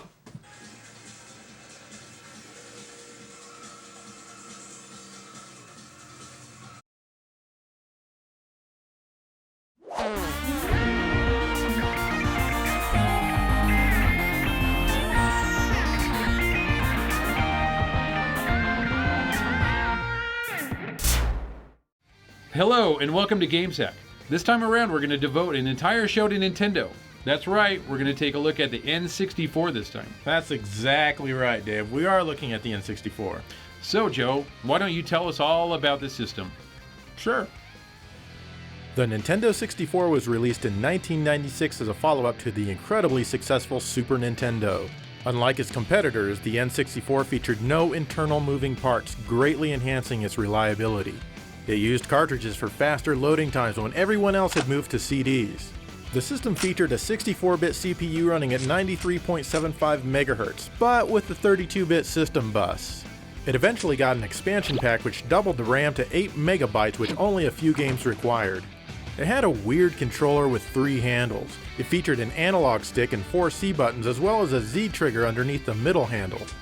When all was said and done, the N64 sold about 33 million units worldwide.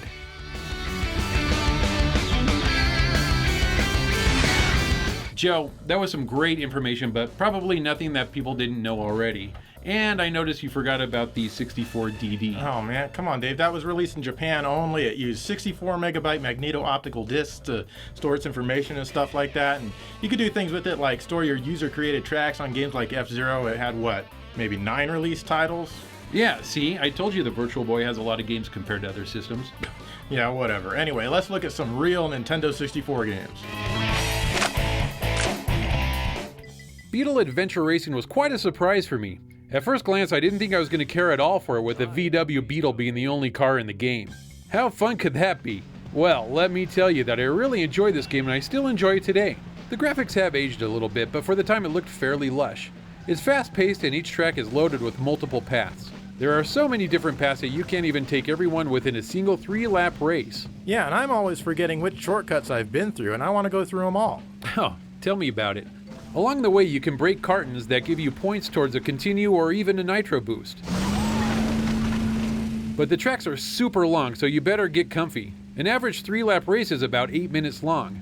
The control of your car is very good and you'll get the hang of it after just a few races. There's some issues with the hit detection, but if you're good, it shouldn't be an issue. I really like the atmosphere of this game. Take for example this part of the track in Inferno Isle. It's a total ripoff of Jurassic Park with the T-Rex that breaks down the huge fence that's supposed to keep him inside. It's this kind of imagination that I really like. A total ripoff, but with great imagination? Awesome. You catch my drift. In my opinion, a must-have for your N64 collection.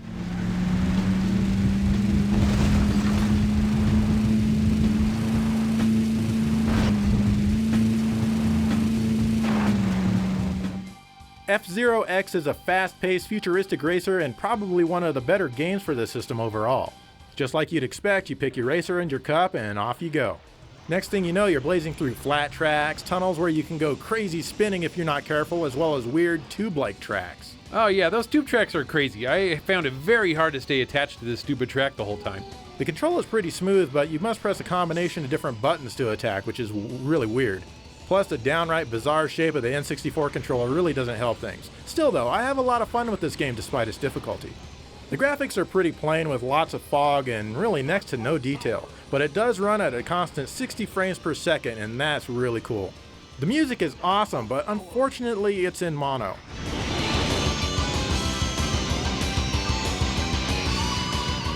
Also, the announcer's voice is kind of weird. The Super Nintendo version is still my favorite, and this one ranks number 3 behind the Gamecube version. But if you have a Nintendo 64, you really ought to consider adding this one to your library.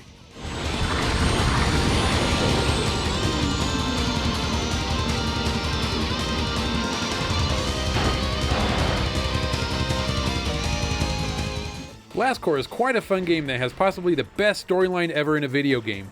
A missile carrier is out of control and it's your job to clear a path for it using multiple types of construction vehicles and mech-style robots. If you don't clear a path, then it's kablamo, and the human race as we know it gets incinerated. Yeah, I don't understand this. Why doesn't someone just shoot the tires? Because this is a video game, Joe, and that would be a really short game. The control of all vehicles is pretty good, and it's fun just to drive around and smash everything even if it's not in the path of the missile carrier. Yeah, wanton destruction is always such fun. Luckily, the missile truck moves at a very slow pace, giving you enough time to clear the path or make a bridge for it to go over or whatever you need to do. Graphically, the game is pretty average and the music isn't very good. The voices can also be super repetitive, but I'm usually having too much fun with the game to really care. I had a really good time with this game, and I think you would too. Another good game by Rare before Microsoft ran them into the ground.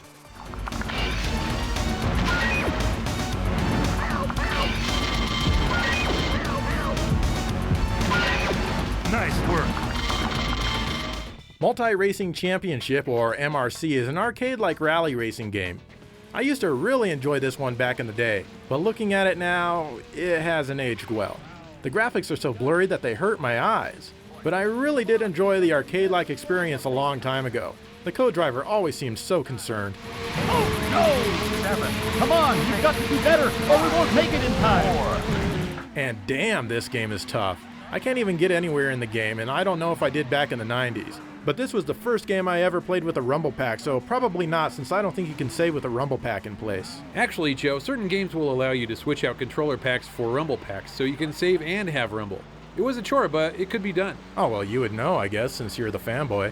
Anyway, the rumble feature is probably why I enjoyed it so much back then, because it was just so new and different.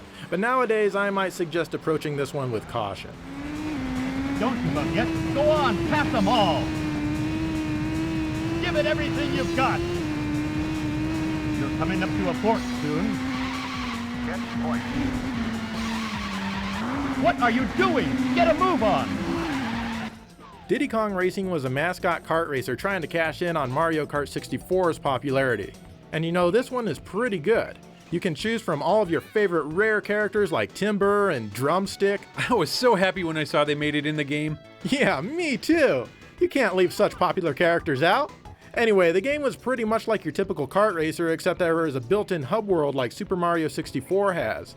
You earn a balloon when you win a race, and you need a certain number of balloons to unlock certain races. I love balloons. Yeah, that's nice. Not only do you race in a kart, but many races put you in a hovercraft or even a plane. I like that you can race in different vehicles, and the tracks are all designed really well for each type of craft. Yeah, once you win a race in a certain section, you can even race the boss. All in all, the game plays well and keeps you coming back for more. The graphics are very colorful for a Nintendo 64 game, and there's not a lot of fog or drawing. Rare definitely needs to be commended for that. The music is pretty much what you'd expect for something like this. Overall, it's a great kart racer. I agree with this, and it's still enjoyable to play.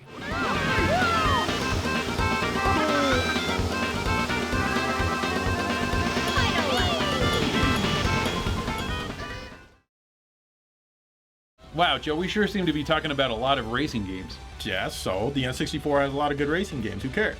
Shall we continue? Yeah, we should. Wave Race 64 is one of my favorite games for the system. Oh, mine too, definitely. It was something new as I'd never played a racing game with jet skis before. Yeah, I never played the original Game Boy version either. Anyways, there was something about how the jet ski controlled and the water physics that just meshed together, making a perfect racing experience. Maximum power!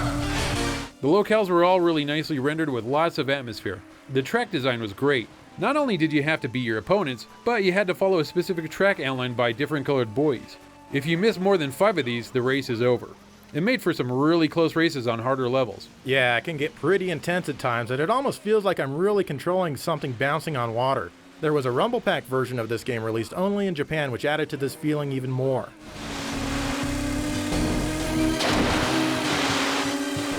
The best way to win is to customize the controls of your jet ski. You'll definitely notice the differences in handling after you tweak some of the settings. Also included with this game is a fun stunt mode. In this mode, you make one lap around any of the courses and try to get as many points as you can by pulling tricks off of jumps and consecutively passing rings. The music in this game is really good for the action. Oh! You did it!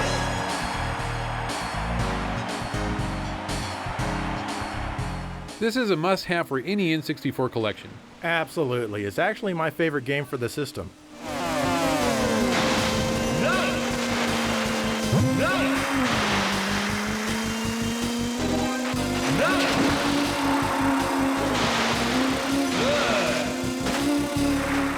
Star Soldier Vanishing Earth attempted to follow up the popular Star Soldier series on the NES and the TurboGrafx 16. The first thing you'll notice is that instead of being an overhead shooter, you're now at an angle. Since the Nintendo 64 could do polygons and all that stuff, hardly anyone wanted to make strictly 2D games. And that's a shame, as this game looks and plays more like a poor man's Raystorm than the Star Soldier game. I am happy to report that the game does get more enjoyable in the upper levels, but it never really becomes much above average at any point. It does have the 2 and 5 minute modes where you try to get as high of a score as possible, but that's really as close to a Star Soldier game as it comes. The graphics and music aren't as cool as the older games either. Yeah, I hate to say it, I did not like this game at all. It felt very basic and just boring. The game had no atmosphere to it, so you felt like you were just going through the motions, almost like it was actual work and not play. Overall, it's a mediocre effort that I initially had some high expectations for.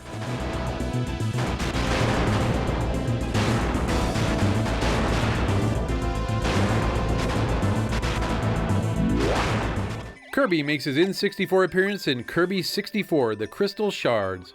As you may know, I'm a huge Kirby fan, so I was really looking forward to this one when it came out. Firstly, as you can see, Kirby is now a polygon and plays on a mix of 2D and 2.5D planes. A lot of this game, I felt that it was imitating the first Klonoa game in the way that you progress through the levels and also how the game looks and feels. But it's still Kirby, as you can steal your enemies' powers. Kirby 64 adds a little bit by letting you combine 2 enemy powers to make a new type of power. This aspect is really fun as there are quite a few combinations you can make. Oh come on Dave, I know how you really feel about the rest of this game. This is not your favorite Kirby game, is it? Sadly, no. The whole game moves at a fairly slow pace, which can be mind-numbing at times. And overall, there really isn't a lot of challenge to this game. Some of the mid-bosses are ridiculous as they just sit there waiting for you to kill them and they don't even defend themselves. The end-level bosses are a bit tougher, but you can still beat them on your first try. The music is also a mixed bag. It has some traditional Kirby mainstay themes that I really like and a few that I hadn't heard before but wasn't really impressed by. Overall, it's a fair game, but probably the weakest game in the Kirby franchise.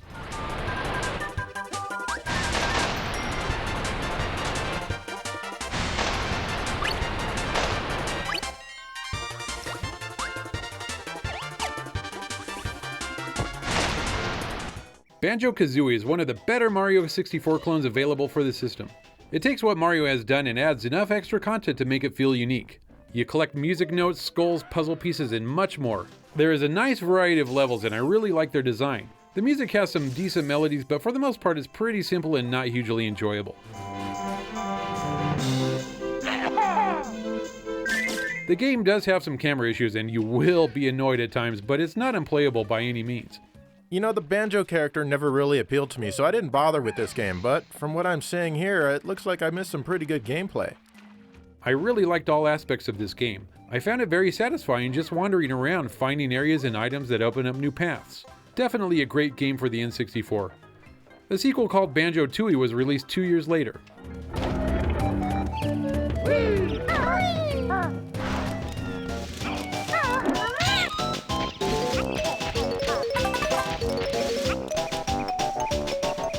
Super Mario 64 is an N64 mainstay. It was launched with the system and was a revolutionary title at the time in that it was one of the first fully 3D games, so to speak. You could explore almost anywhere. Everyone knows how this game plays by now, so it's not really necessary to discuss this in depth. However, it was a fantastic game for the time and it still is today. A truly great first romp in 3D for Mario. I never had any problems with the platforming in this game like you have in a lot of other 3D games of the time and even some games today. I love the whole atmosphere of Peach's castle and finding all the secrets. I played this game for all it was worth back then. Lots of great memories.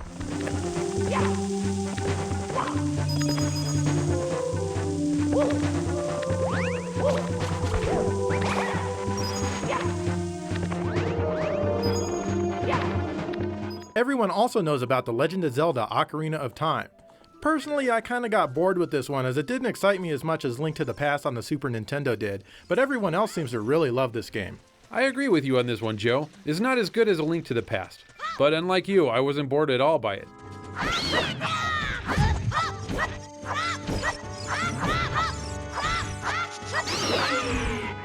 It was followed up by Majora's Mask, which required the RAM expansion thingy. I didn't care for this game at all. I didn't like the whole repeating 3 days gameplay. I didn't like all the masks in the game. It really just never hooked me, so I didn't play it much before I got bored of it. I applaud Nintendo's effort, but it wasn't for me.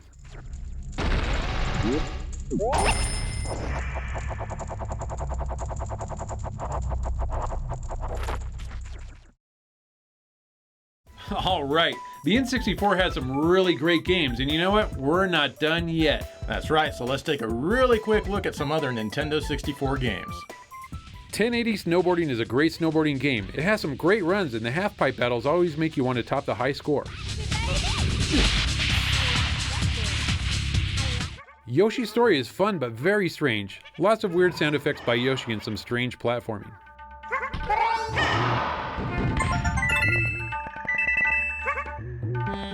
California Speed is an interesting and fun racing game. It's also one of the few N64 games with nearly CD quality music.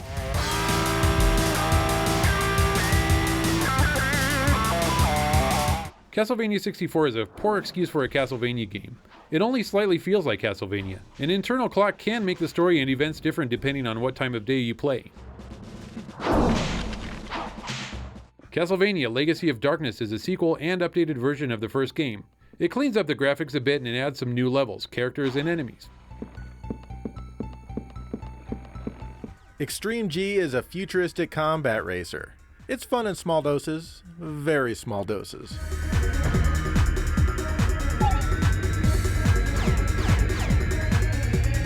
That was followed up by Extreme G XG2. This one is so extreme that they had to make the graphics a lot more blurry just to fit all of the extreme into a single cartridge.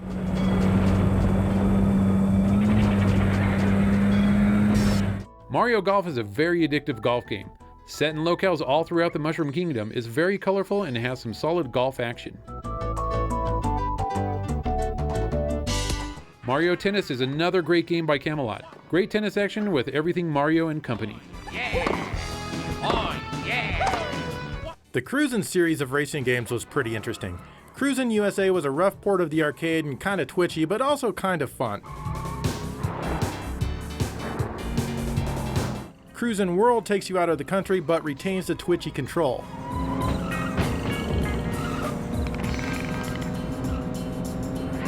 My favorite was probably Cruisin' Exotica here. It's fun despite all of the fade-in and it controls very well.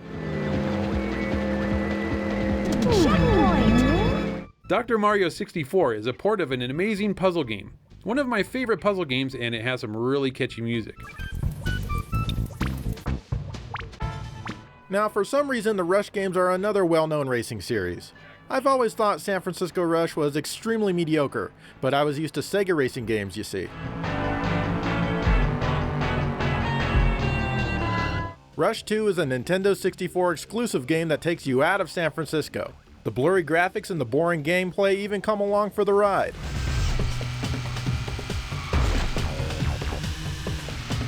San Francisco Rush 2049 takes place in the future where they were able to substantially improve the graphics. Unfortunately, they still couldn't fix the lacking gameplay. It's also on the Dreamcast.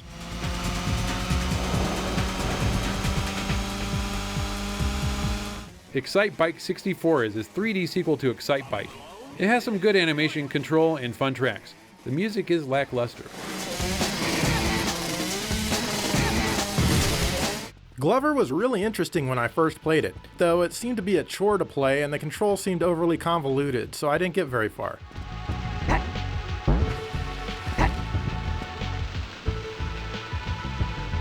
GoldenEye 007 is one of the best multiplayer games on the system. Can you get the golden gun? The single player mode was decent though.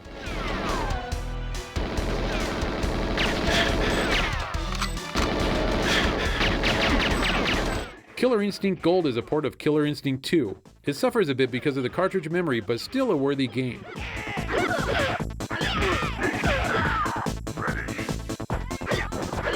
Conker's Bad Fur Day is, dare I say, Rare's best game on the N64? I do. What a great platformer this is. Very humorous and a great looking game on this system. Very good multiplayer game also. This was remade for the Xbox. Are you? I'll get it back. Mario Kart 64 is a great installment in the series. It really shines in multiplayer mode.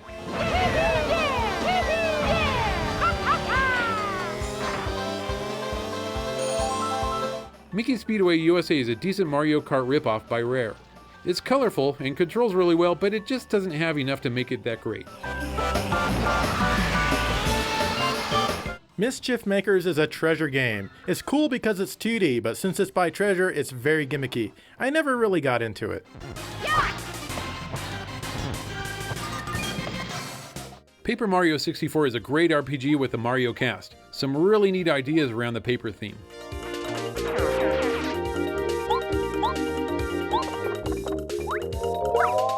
There were 3 Mario Party games on the 64. They had some fun multiplayer minigames if you're into that sort of thing. Perfect Dark is a decent first-person shooter that would have been a lot more popular if it wasn't for GoldenEye.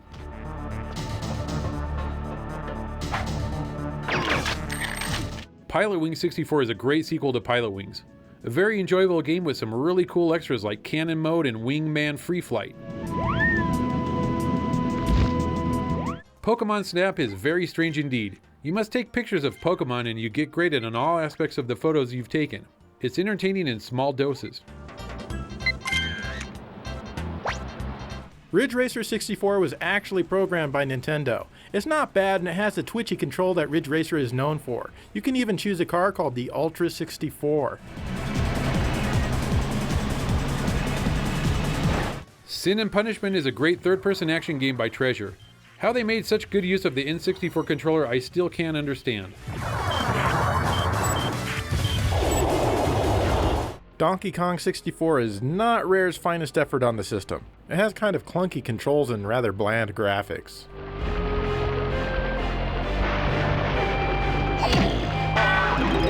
Smash Bros is a great easy fighting game that will make any Nintendo fanboy happy with all its catering to the Nintendo world.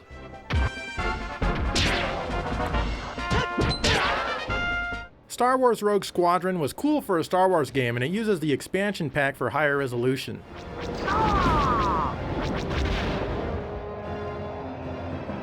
Star Fox 64 is a solid sequel to the original.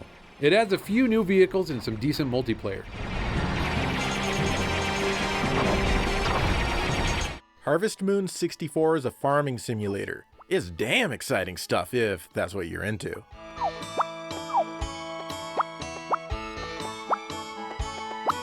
Top Gear Rally is a decent rally game for the system. I used to really like this game, but it hasn't aged very well. Nice control, but there's not much entertainment value these days.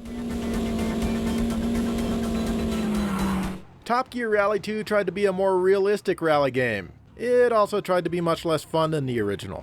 Easy left. Hard right. Top Gear Overdrive is like a poor man's Beetle Adventure Racing, complete with shortcuts. It's okay. Top Gear Hyperbike is pretty fun. It has some good music, but it doesn't look anywhere near as nice as Excitebike 64.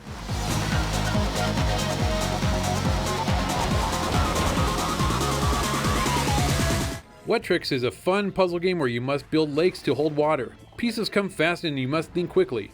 Great fun, especially in multiplayer. Later released on the Dreamcast and PC.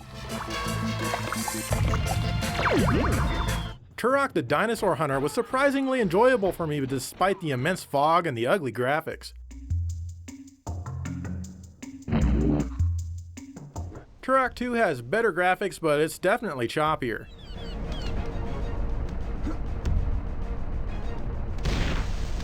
Turok 3 returns to some ugly graphics and it has smoother gameplay, but it's still not as fun for me as Turok 1.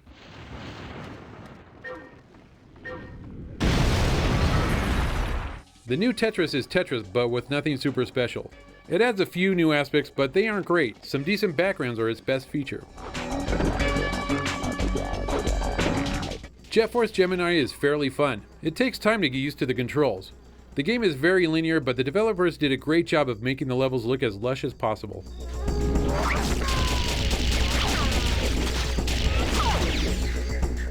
Wow, Dave, the N64 definitely had more stuff than I initially realized, you know? Yeah, I know. It definitely does.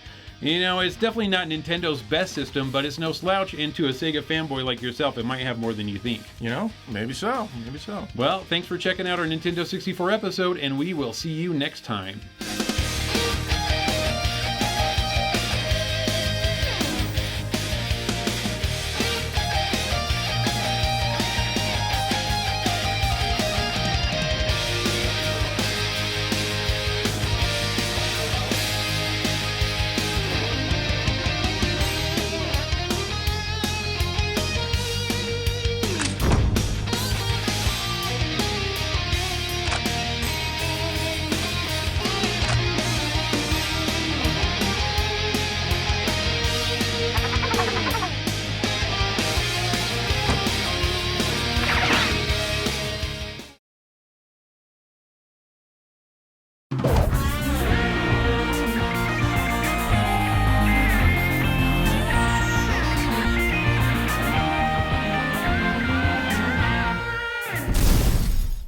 Hello and welcome to Gamesacre. We are taking another look at the Nintendo 64. Yes, we are, and I have a huge theory on why we're doing this video again, but I'm not going to say anything until we take a look at the overview video that Joe made for this episode. Okay, well, let's just look at it right now. Realistically lush and detailed 3D worlds were the promise of the Nintendo 64. While other companies forged ahead with CD technology, Nintendo decided to stick with cartridges due to speed and piracy issues. But the world found a way to pirate games almost immediately with the Dr. V64 attachment.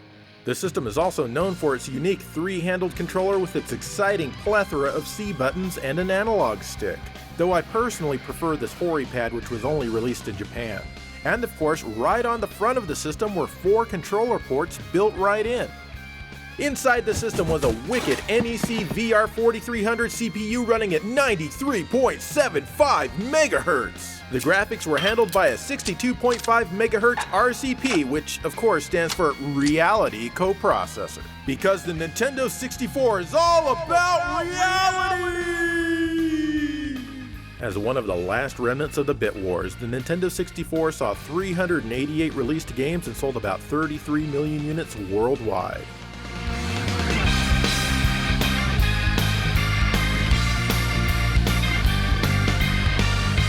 All right, that was a highly informative video as always, and did you have to put that in a backpack when you carried it up the side of the mountain? A bag, maybe? Oh, okay. Not necessarily backpack. Why? Was it a game sack? Oh my god. Anyways, my theory is that it's obvious to you as well as it is to me that Joe loves the Nintendo 64. He doesn't want anybody to know, but, you know, he's doing this video just so he can play some more games. Am I right? And if you notice, this video is in 4K because the Nintendo 64 requires 4K. It truly does. And it's also at 60 frames per second, which is almost as fast as the Nintendo 64's slowest game. That is amazing. Anyway, let's get into the games themselves.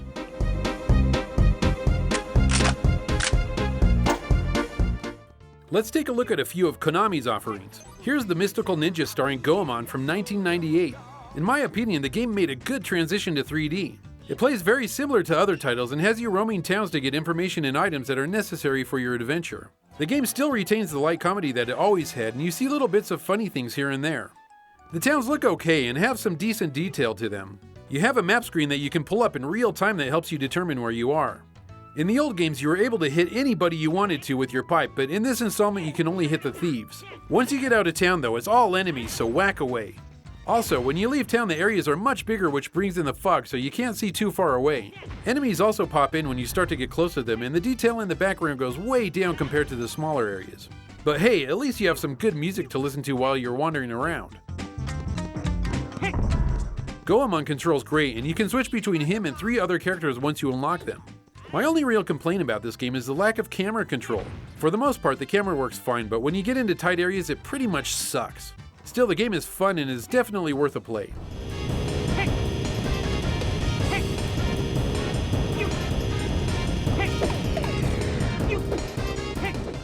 Goemon's Great Adventure came out the next year in 1999. Konami did a great thing here and made this installment a 2.5D platformer. This is great as it feels much more like the 16-bit games. The game looks pretty good, and one cool thing that I like was the day and night cycle. Stages feel slightly different when the sun sets and more ghosts are out there. There's also different things that can only be done at night.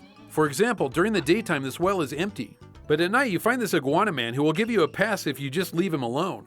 Things like this add a little bit of depth to the game, and I'm good with that. Here you get another great soundtrack that's lighthearted and fits nicely with the game's humor, which helps make this another good game for the system.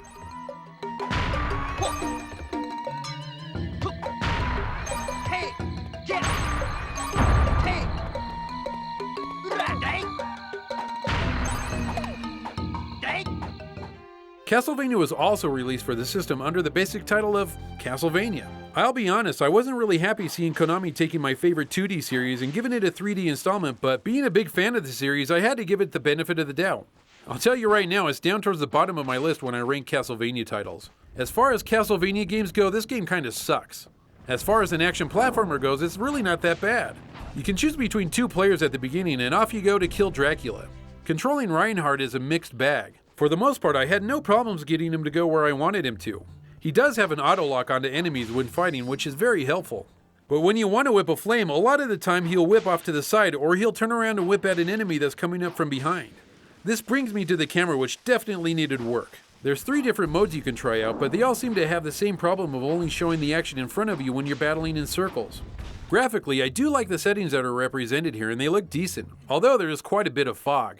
Also, the character models could have used a few more polygons. Seeing some faces stretched over a low polygon head is more funny than anything else. The music in this game is amazing when it plays. It doesn't play all the time, and that's a shame because man is it good. Like I said, this is a decent action platformer, and the problems that it has can be overcome if you're willing to give it a try.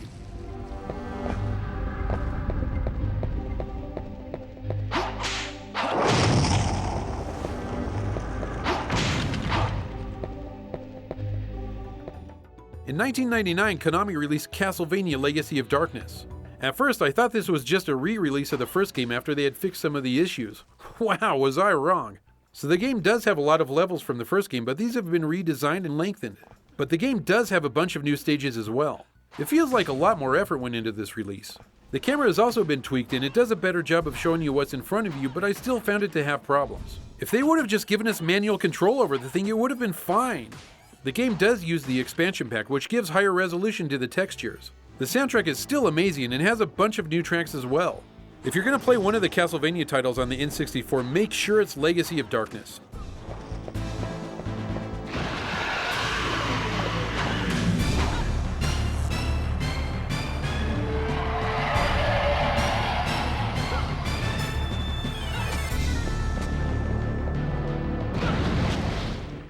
Body Harvest by DMA is a pretty cool little game. You play as this styling dude named Adam Drake who dresses like Samus from Metroid. Basically, aliens have taken over Earth by 2016 and now you need to travel to various places in the past to defeat them.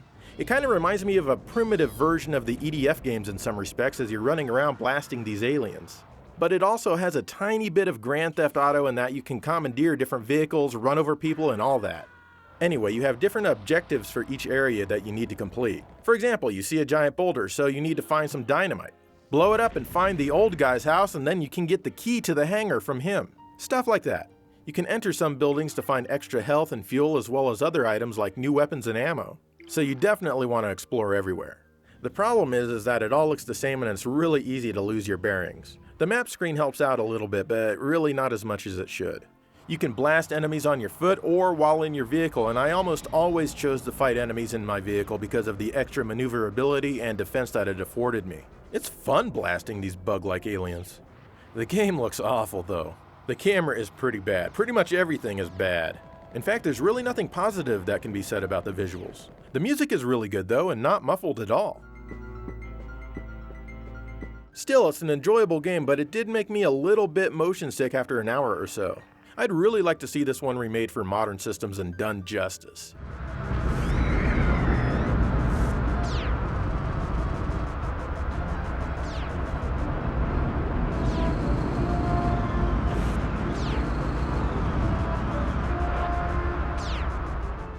Super Nintendo fans love RPGs, and the tradition continues on the N64 with Quest 64. Fans would never give this console a pass if it didn't have quality RPGs. I mean, look how much they hate the Genesis. Good thing they have Quest 64 to meet all of their RPG needs. You star as a kid trying to save the land. You're questing in 64 bits. Screw you, Chrono Trigger. Screw you, Phantasy Star. Screw you, Final Fantasy 3. Screw you, Lunar 2. And screw you, Panzer Dragoon Saga. That's because Quest 64 is in town.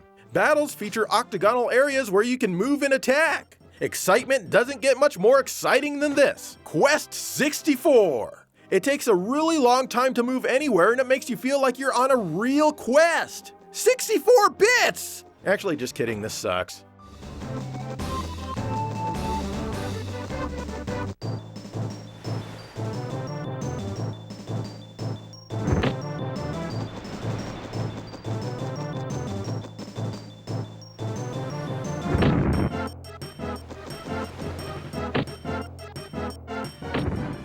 Ogre Battle 64 was released in 2000 and it's a real-time strategy RPG. It's real-time because there's really no set turns for your characters and enemies. You can move them around the overworld map at your leisure or try to intercept your enemies or run away if you're weak. When you do get into battles, combatants fight in real time. In actuality, there's little that you control here. You can choose at any time who you want your little group to target, but that's as much control as you're going to have over battles. As you start to fight, each side takes 2 attacks and then the battle ends. Someone is declared a winner and a loser, and then you go back to the overworld map. From here, you can just chase your enemy to keep on battling him or go somewhere else. Just like previous entries into the series, this is a great time if you're into strategy RPGs. Thank God that the developers only use polygons in the overworld map areas. Each battle still uses hand-drawn sprites and backgrounds, and they look really nice. The music is also highly enjoyable and kind of gives the game an epic feel to it. If you're a fan of this kind of game and have the time, I'd recommend it. There's not much of this stuff on the system, so it's kind of nice to have a good one here.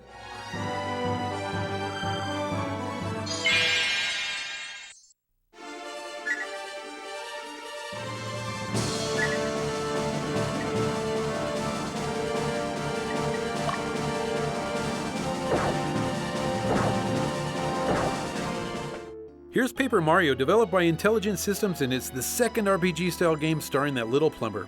After defeating Mario with the Star Rod in the intro, Bowser has once again kidnapped Princess Peach. Mario isn't a sore loser though, and in his quest to save the princess, he helps the 7 star spirits, which in turn help him counter the effects of the Star Rod. As the title suggests, Mario is paper thin in this game. Actually, everything in the game is paper thin.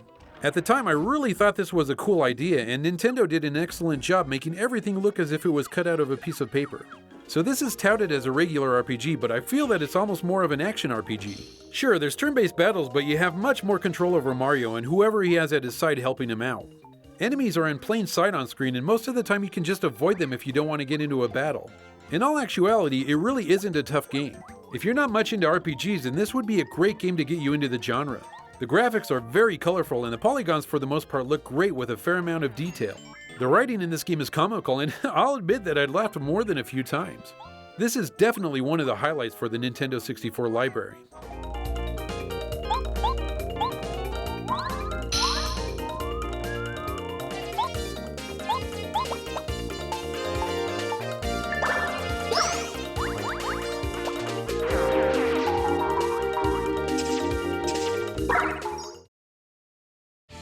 Okay, Dave, are you loving the Nintendo 64 redo episode so far? I am loving it, Joe. I'm having a great time playing these games, but probably not as much as you are, because you're a hidden fanboy for Nintendo. I know it secretly. But yes, I am loving this episode. Anyway, let's just get back to the games.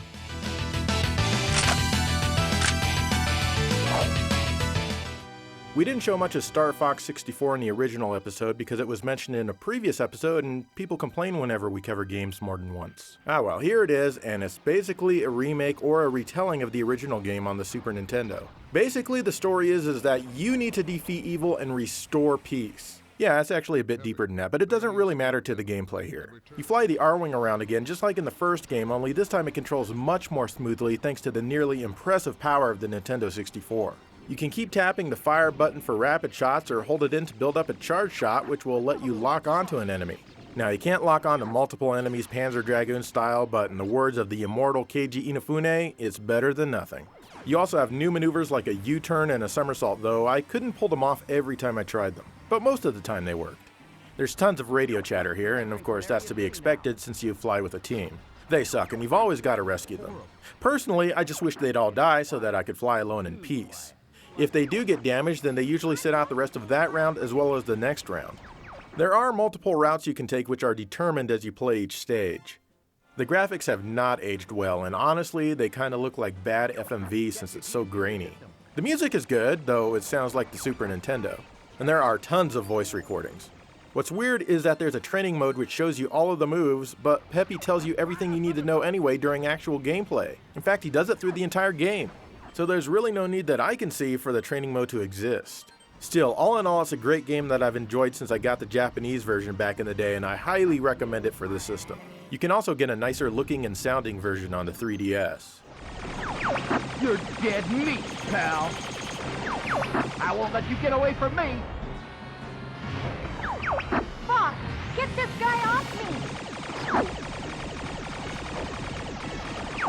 Why are ships coming out of the base?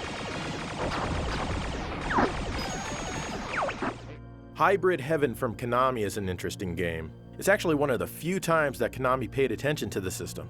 I'm not really sure what the story is, as everything seems really weird and creepy, but you seem to be some sort of secret government agent badass type of dude. You run around inside your base where your own guard turrets and things will shoot at you, so you have to shoot them down. Kinda weird, but okay. It's the typical hold the R trigger and fire with another button, in this case the Z button, or Z for all of you outside of the United States. You roam around shooting and unlocking things, and eventually you'll get in your first fight with a monster. And here's where things get a little strange. It's all menu driven. You choose from a set of moves what attack you'd like to throw and if you'd like to guard or counter or whatever. As strange as it sounds, it kinda works. Now granted, it doesn't work extremely well, but it's good enough to get the job done. But that means that the fights take longer and you don't really feel a whole lot of intensity. It's about the same as a turn-based RPG, only since it's used in a game like this, it feels kinda strange. The graphics aren't horrible, and this is also an expansion pack enhanced game. You can choose from the original low resolution, high resolution, or high resolution letterbox. Sadly, like many expansion pack enhanced games, the high resolution drops the frame rate substantially. And honestly, it's not like the frame rate is impressive to begin with. Here's what it looks like on the normal resolution. Here's high resolution. It's a damn slideshow. And here's high resolution letterbox. And too bad it's letterbox and not true anamorphic widescreen. Even with the menu-driven fight scenes, I couldn't play through the game like this. Seriously, I just recommend keeping it in the low resolution mode. It's an interesting game with an interesting concept. At the time of this review, it's fairly cheap, so you may want to give it a go.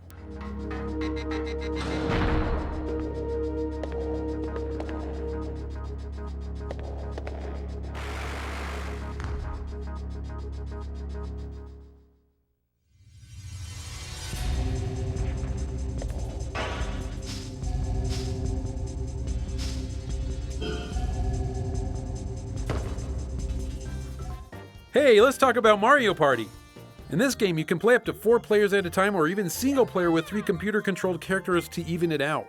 Each player hits a dice block and moves the number of spaces shown. Once everyone has taken a turn, fun ensues and everyone plays a minigame together. The winner gets coins that are used to buy items and stars. Stars are the best thing that you can get and will ultimately help you win the game. The boards were also cool to play on and were pretty simple. When landing on blue circles, you get 3 coins, but when landing on red circles, 3 coins get taken from you. There's other circles that do different things, like this star that lets you play a single-player minigame, or these question mark circles that triggered something on the game board. There was a lot of great ideas for minigames, and the competition was fierce. A year later, Nintendo released Mario Party 2. This game plays exactly like the previous game, but it has 5 all-new boards to play on and a bunch of new minigames. This entry was my favorite for the N64. I really like the themes of the boards, and of course my favorite was Horrorland. Well, not Horrorland. Well, you know what? If they did have a Horrorland, I think I'd like that too. Anyways, the imagery was really cool, and it would switch from day to night if you land on the question mark circle. Hell, even the characters got into the act and dressed up for the boards they were playing on. The minigames were good, but you know, it wasn't good that they were already starting to recycle games from the first title. And believe it or not, Mario Party 3 was released a year after Part 2. It plays the same as always, but to keep the action from getting stale, Nintendo tried some different things. They added a quest mode where you have to play all the boards and collect stamps. It's very superficial, as all you're doing is playing the same battle game that you'd play with the 3 AI opponents. They slightly changed the graphical style, which in spots mimics paper cutouts like Paper Mario, which is kinda cool. They also started adding a lot more types of circles to the playboard. This title boasts 70 all-new minigames, and they're alright for the most part. They even started adding games of chance, which I don't care for since there's absolutely no skill involved. Like this one where you pick a chest and hope that you're lucky enough to uncover Toad. Yeah! After Mario Party 8 on the Wii, I finally got sick of playing these titles and haven't touched them in years. Although I did have fun playing these games for this review, maybe I just needed a long break.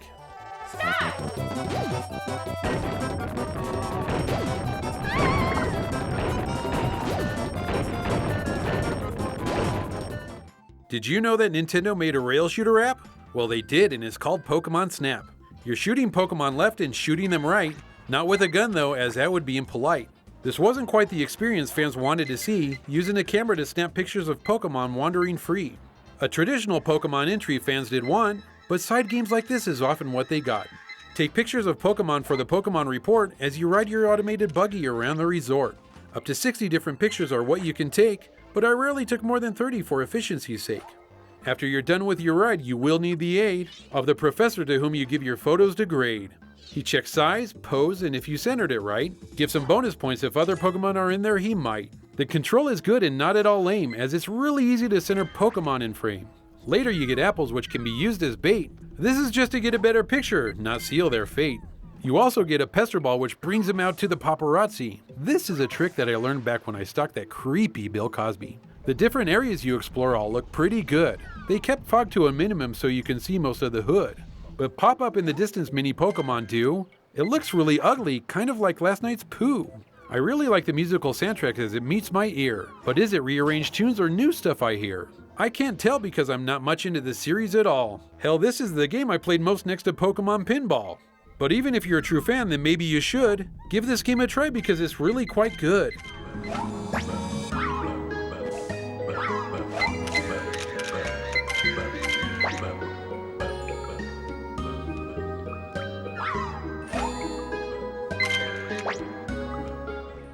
There were a few Star Wars games on the system, but I always liked Rogue Squadron. You spend the entire game flying various Rebel vehicles on lots of different missions, mostly directly over the surface of various planets. So if you don't like flying ships in Star Wars games, or you want some missions that are on foot, this is probably not the best game for you. However, Factor 5 did a great job utilizing the N64 hardware, especially if you have an expansion pack installed.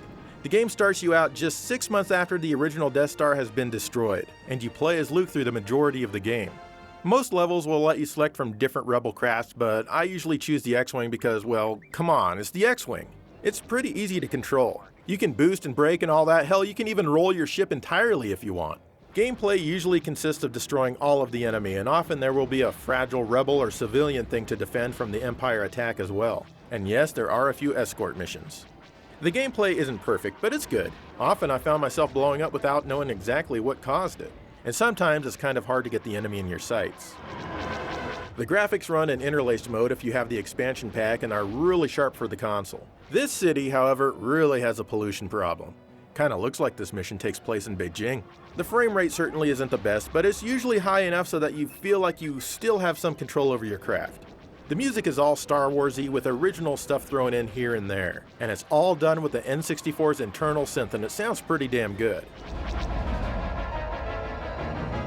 Although I like the GameCube sequel better, I do recommend this game, but it does get repetitive. Thankfully, you can save your progress.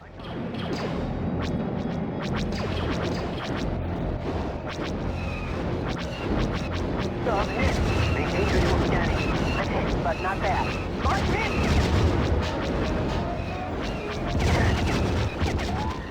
One of the other Star Wars games is Shadows of the Empire from LucasArts. At first I didn't like this one very much because the presentation is sloppy and the camera can get really weird trying to trip the AT-ATs. But most people like this one more than Rogue Squadron, and honestly, I can see why. This game takes place during and after The Empire Strikes Back, and you don't play as any of the characters from the movie. You play as Dash Rendar. Don't you just love that name? Dash Rendar. But what sets this one apart is that it's not just flying missions. There are a lot of on-foot missions, and the game flows really well. Of course, there are plenty of stages where you have to fly a ship or other vehicles. I haven't played much of it yet, but I am really enjoying it so far. You just gotta be careful, because it's really easy to fall off a ledge! Also, I don't understand why some of the camera views exist. It was an early time for 3D, I guess. This one uses digitized music from the movies in mono. Seriously, check this one out.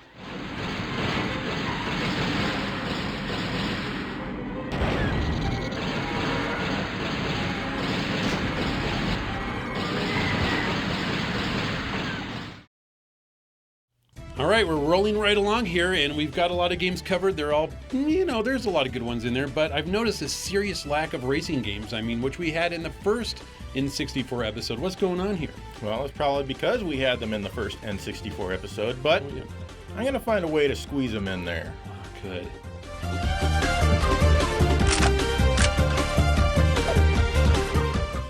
.1080 Snowboarding was one of the new IPs at the time for Nintendo, and it paid off. This game packed a lot of tood with edgy music and edgy characters. There's more than a few modes for you to play here, and they'll keep you busy for quite a while. Match Race is a race between you and a computer-controlled character. The courses are all long and fun to race on with some great graphics. Though I always thought it was wrong for this course to have you race on the street and then on grass for a portion of the course. It's very unrealistic and would quickly ruin your board. There's a trick attack mode where you can race down the same tracks but try to pull off tricks for points. And there's a contest mode where you're racing through gates all while trying to pull off tricks for more points. And of course, what snowboarding game would be complete without a half pipe? This was my favorite a long time ago when my nephew and I would have competitions. He always killed me, and it's obvious as to why if you look at my performance here. As you can see, I'm not good at this game and never really have been. Still though, I do have a good time and always aspire to get better.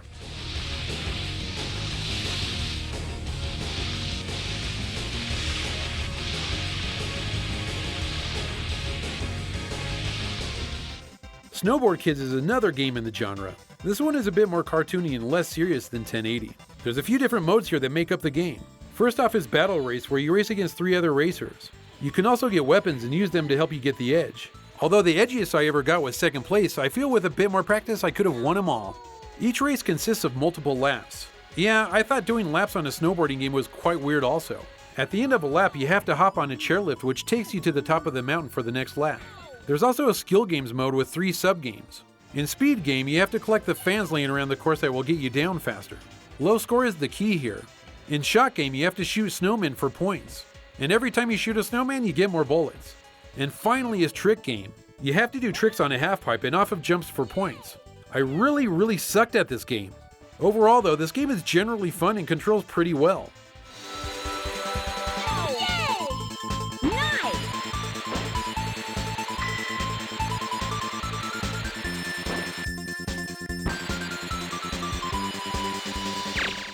Rocket, Robot on Wheels, released in 1999, was developed by Sucker Punch, the same guys who went on to create the Sly Cooper series. In this game, you control the titular robot Rocket as he scours Whoopee Land for tickets. Finding tickets unlocks new areas for Rocket to search. Not only do you find tickets, but also tokens. These tokens aren't just worthless collectathon crap, you use them to buy abilities. And of course, learning new abilities makes it easier for you to collect those tickets. Tickets for the most part aren't just lying around for you to collect. You have to search them out, and this might include doing mundane things like playing tic-tac-toe with a chicken, or building a roller coaster which you have to do twice to get 2 different tickets. At least you get to ride the roller coaster after you've created it, and that's kind of fun. Hell, let's face it, all the tasks that you do in this game kind of feel mundane. That's not to say that this game isn't enjoyable, as I actually had a decent time playing it. There's enough to discover here to keep you interested for quite a long time. Rocket controls pretty well, but it would be a lot better if the camera wasn't so wonky. It's very unstable, and although you have control over it, you're going to be messing around with it a lot. Oh, and if you like xylophones and keyboard music, then you're going to love this soundtrack. It has plenty of both and feels totally jazzy. Give this game a chance, you just might like it.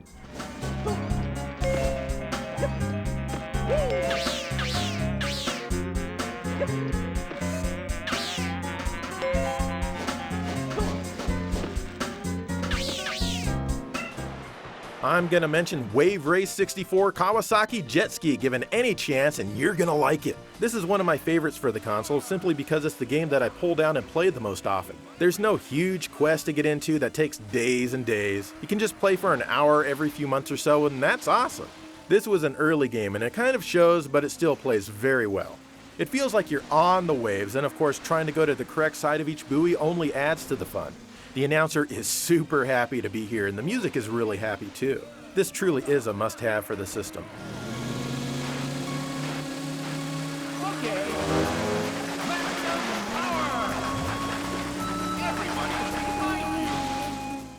And of course, we gotta mention Mario Kart 64 really quick. We've covered this plenty before, so I'll just say that it's a great update to the original game. Most people like the multiplayer, playing with up to 4 separate individuals at the same time, but I always enjoyed the single player mode a lot as well. As always, it's really fun and frustrating at the same time. This was my favorite Mario Kart up until the DS version came out. Definitely check it out unless you're sick to death of Mario.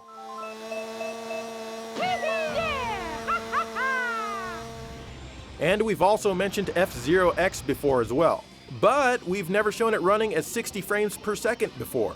And honestly, there's not too many games on the console that can claim to do that, but this is one of them. It's an excellent and challenging game with amazing music, even though it's in mono and it sounds fairly compressed. There's lots of tracks to race on and stuff to unlock here.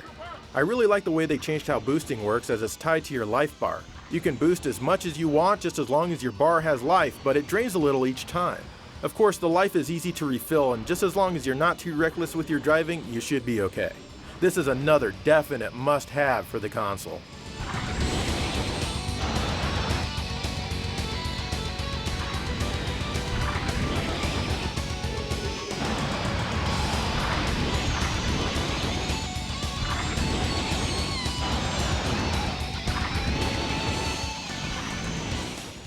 We mentioned Road Rash 64 briefly over 5 years ago.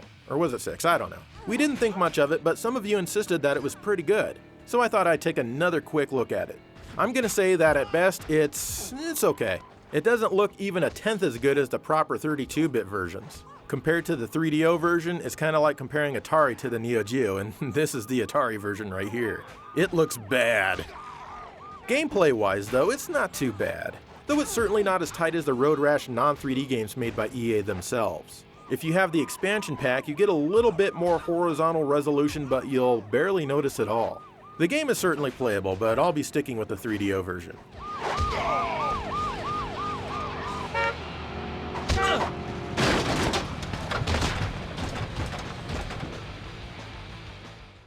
Probably the most popular games for the system are the 2 Zelda titles. The first one is Legend of Zelda: Ocarina of Time. After seeing how well Mario turned out in 3D, I was excited to see how Link would make the transition, and I wasn't disappointed. It's easy to see why this title became an instant classic. The game is very good, and controlling Link feels very natural in 3D. I'll admit it took a bit of time getting used to Link jumping automatically when he comes to the edges of platforms, but now it just feels right. Hyrule looks good in 3D. It's a huge world, and even though it's pretty sparse in spots, it feels very complete. Not just the overworld, but all the dungeons are huge as well, and having a fully fledged 3D world, the puzzles took on a new level of thought. The puzzles in the dungeons were really fun to figure out. I actually really like the story in this game, and I love all the cutscenes that help piece it together. And what Zelda game would be complete without an awesome soundtrack? Lots of new tunes to go with the ones that we've heard before, and they're all completely enjoyable. Even though it's not my favorite Zelda game, it's definitely in my top 5.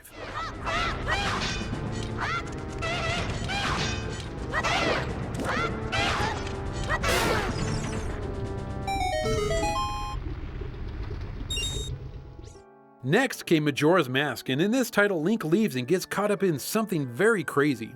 The Skull Kid, who is a loner and a bully, steals Majora's Mask, which was used in hexing rituals by an ancient tribe.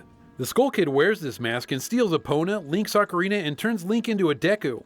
After the first 72 hours of game time, everything comes to a head and Link gets his ocarina back and plays the Song of Time. This little trick lets Link start the 72-hour clock over again before this big moon crashes into the planet. So this is how you play the game. Accomplish as much as you can in 72 hours, and then play the Song of Time to reset the clock. It's simple enough and it works just fine. I've got to say that the first time we talked about this game in our other N64 episode, I came off rather harshly and said that I don't care for this game because of the clock feature and the masks and all that. What I really meant to say is that this is a quality game and Nintendo did a fine job with it, but I'm not a big fan of the clock system. Since you use it all throughout the game, it starts to wear out and can be annoying at times. In the end, it's still a good game, but as far as Zelda games go, it's far from my personal favorite.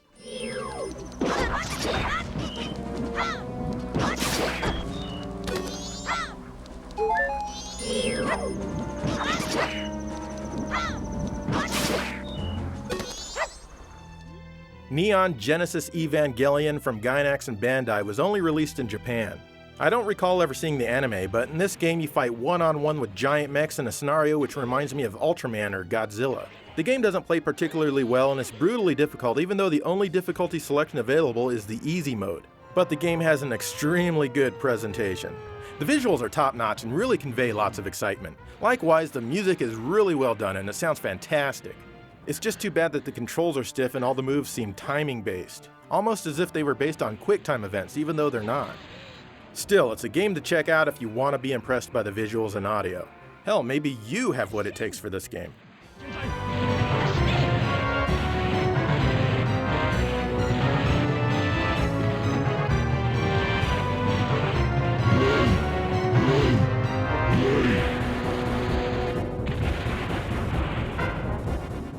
Okay, quick character mascot rundown beginning with Super Mario 64. This was a launch title and still one of the best games for the console. It showed the world that 3D gameplay can be done well.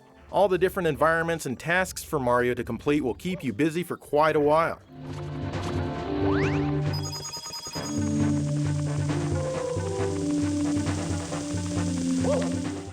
And then there's Banjo-Kazooie from Rare.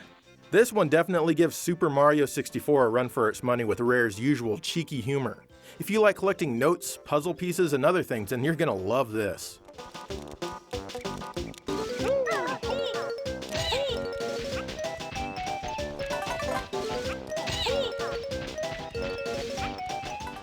And let's not forget its sequel, Banjo-Tooie.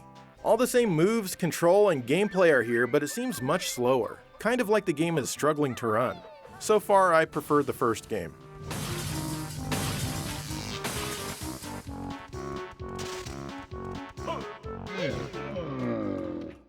Donkey Kong 64 is also by Rare. This game requires and comes with the expansion pack. What's cool is that this is one of the very few N64 games that has a proper anamorphic widescreen mode, though it awkwardly switches back to 4x3 for non-gameplay scenes. The game is pretty slow to start like most Rare games are. But it has the DK rap, and honestly, that's all you need in your life. He has no style. He has no grace. This Kong has a funny face. Finally, there's Conker's Bad Fur Day by, surprise surprise, Rare. It's a great game that was in development hell, and it prides itself on being the British version of vulgar. It's like being gross yet polite all at the same time. There's lots of different types of scenarios to play through here. If you're offended by toilet humor, stay far, far away and maybe play Mario instead. But if you like it, be sure to pick up 2 or 3 copies because they're super cheap. Only $70+ for a card-only copy. Nice!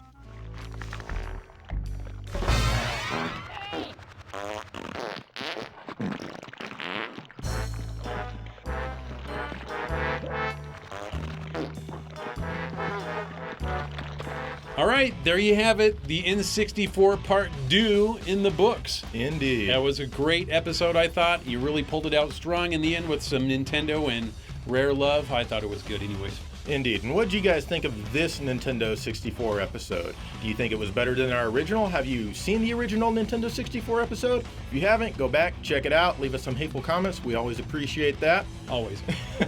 And what do you think of the console? I mean, it's a lot of people's favorite console, I think mainly because they grew up with it. Mm-hmm. Oh yeah, big time. And what do you think of 4K video if you're watching it? I mean, the Nintendo 64, it requires 4K video to appreciate.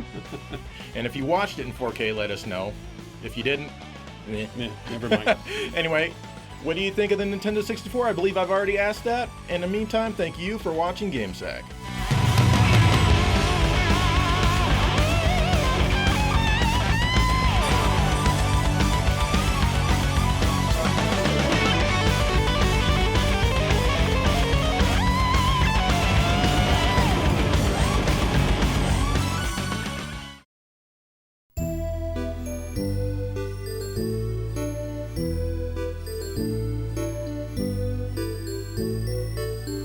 What's up, Joe?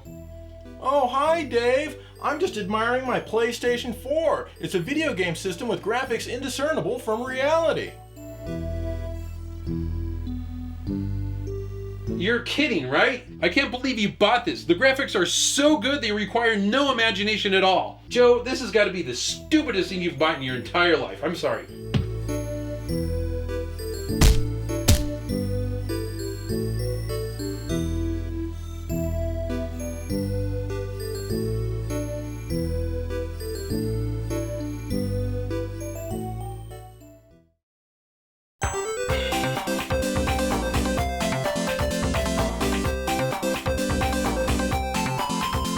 What is it, Joe? You know, I really don't have time to keep coming over here for this crap, alright? Let me guess, you're gonna show me another new system with real graphics and absolutely no imagination, right? Oh, hi, Dave. No, this week I have the Nintendo 64. It's a system which graphics require a copious amount of imagination.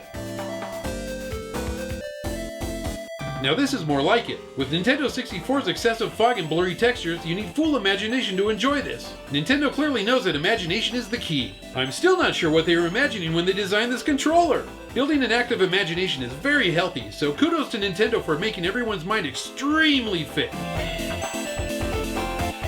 Joe, you are a great friend, and I'd like to give you this copy of Uncharted 4 for the PlayStation 4. You're not going to believe the graphics are so realistic.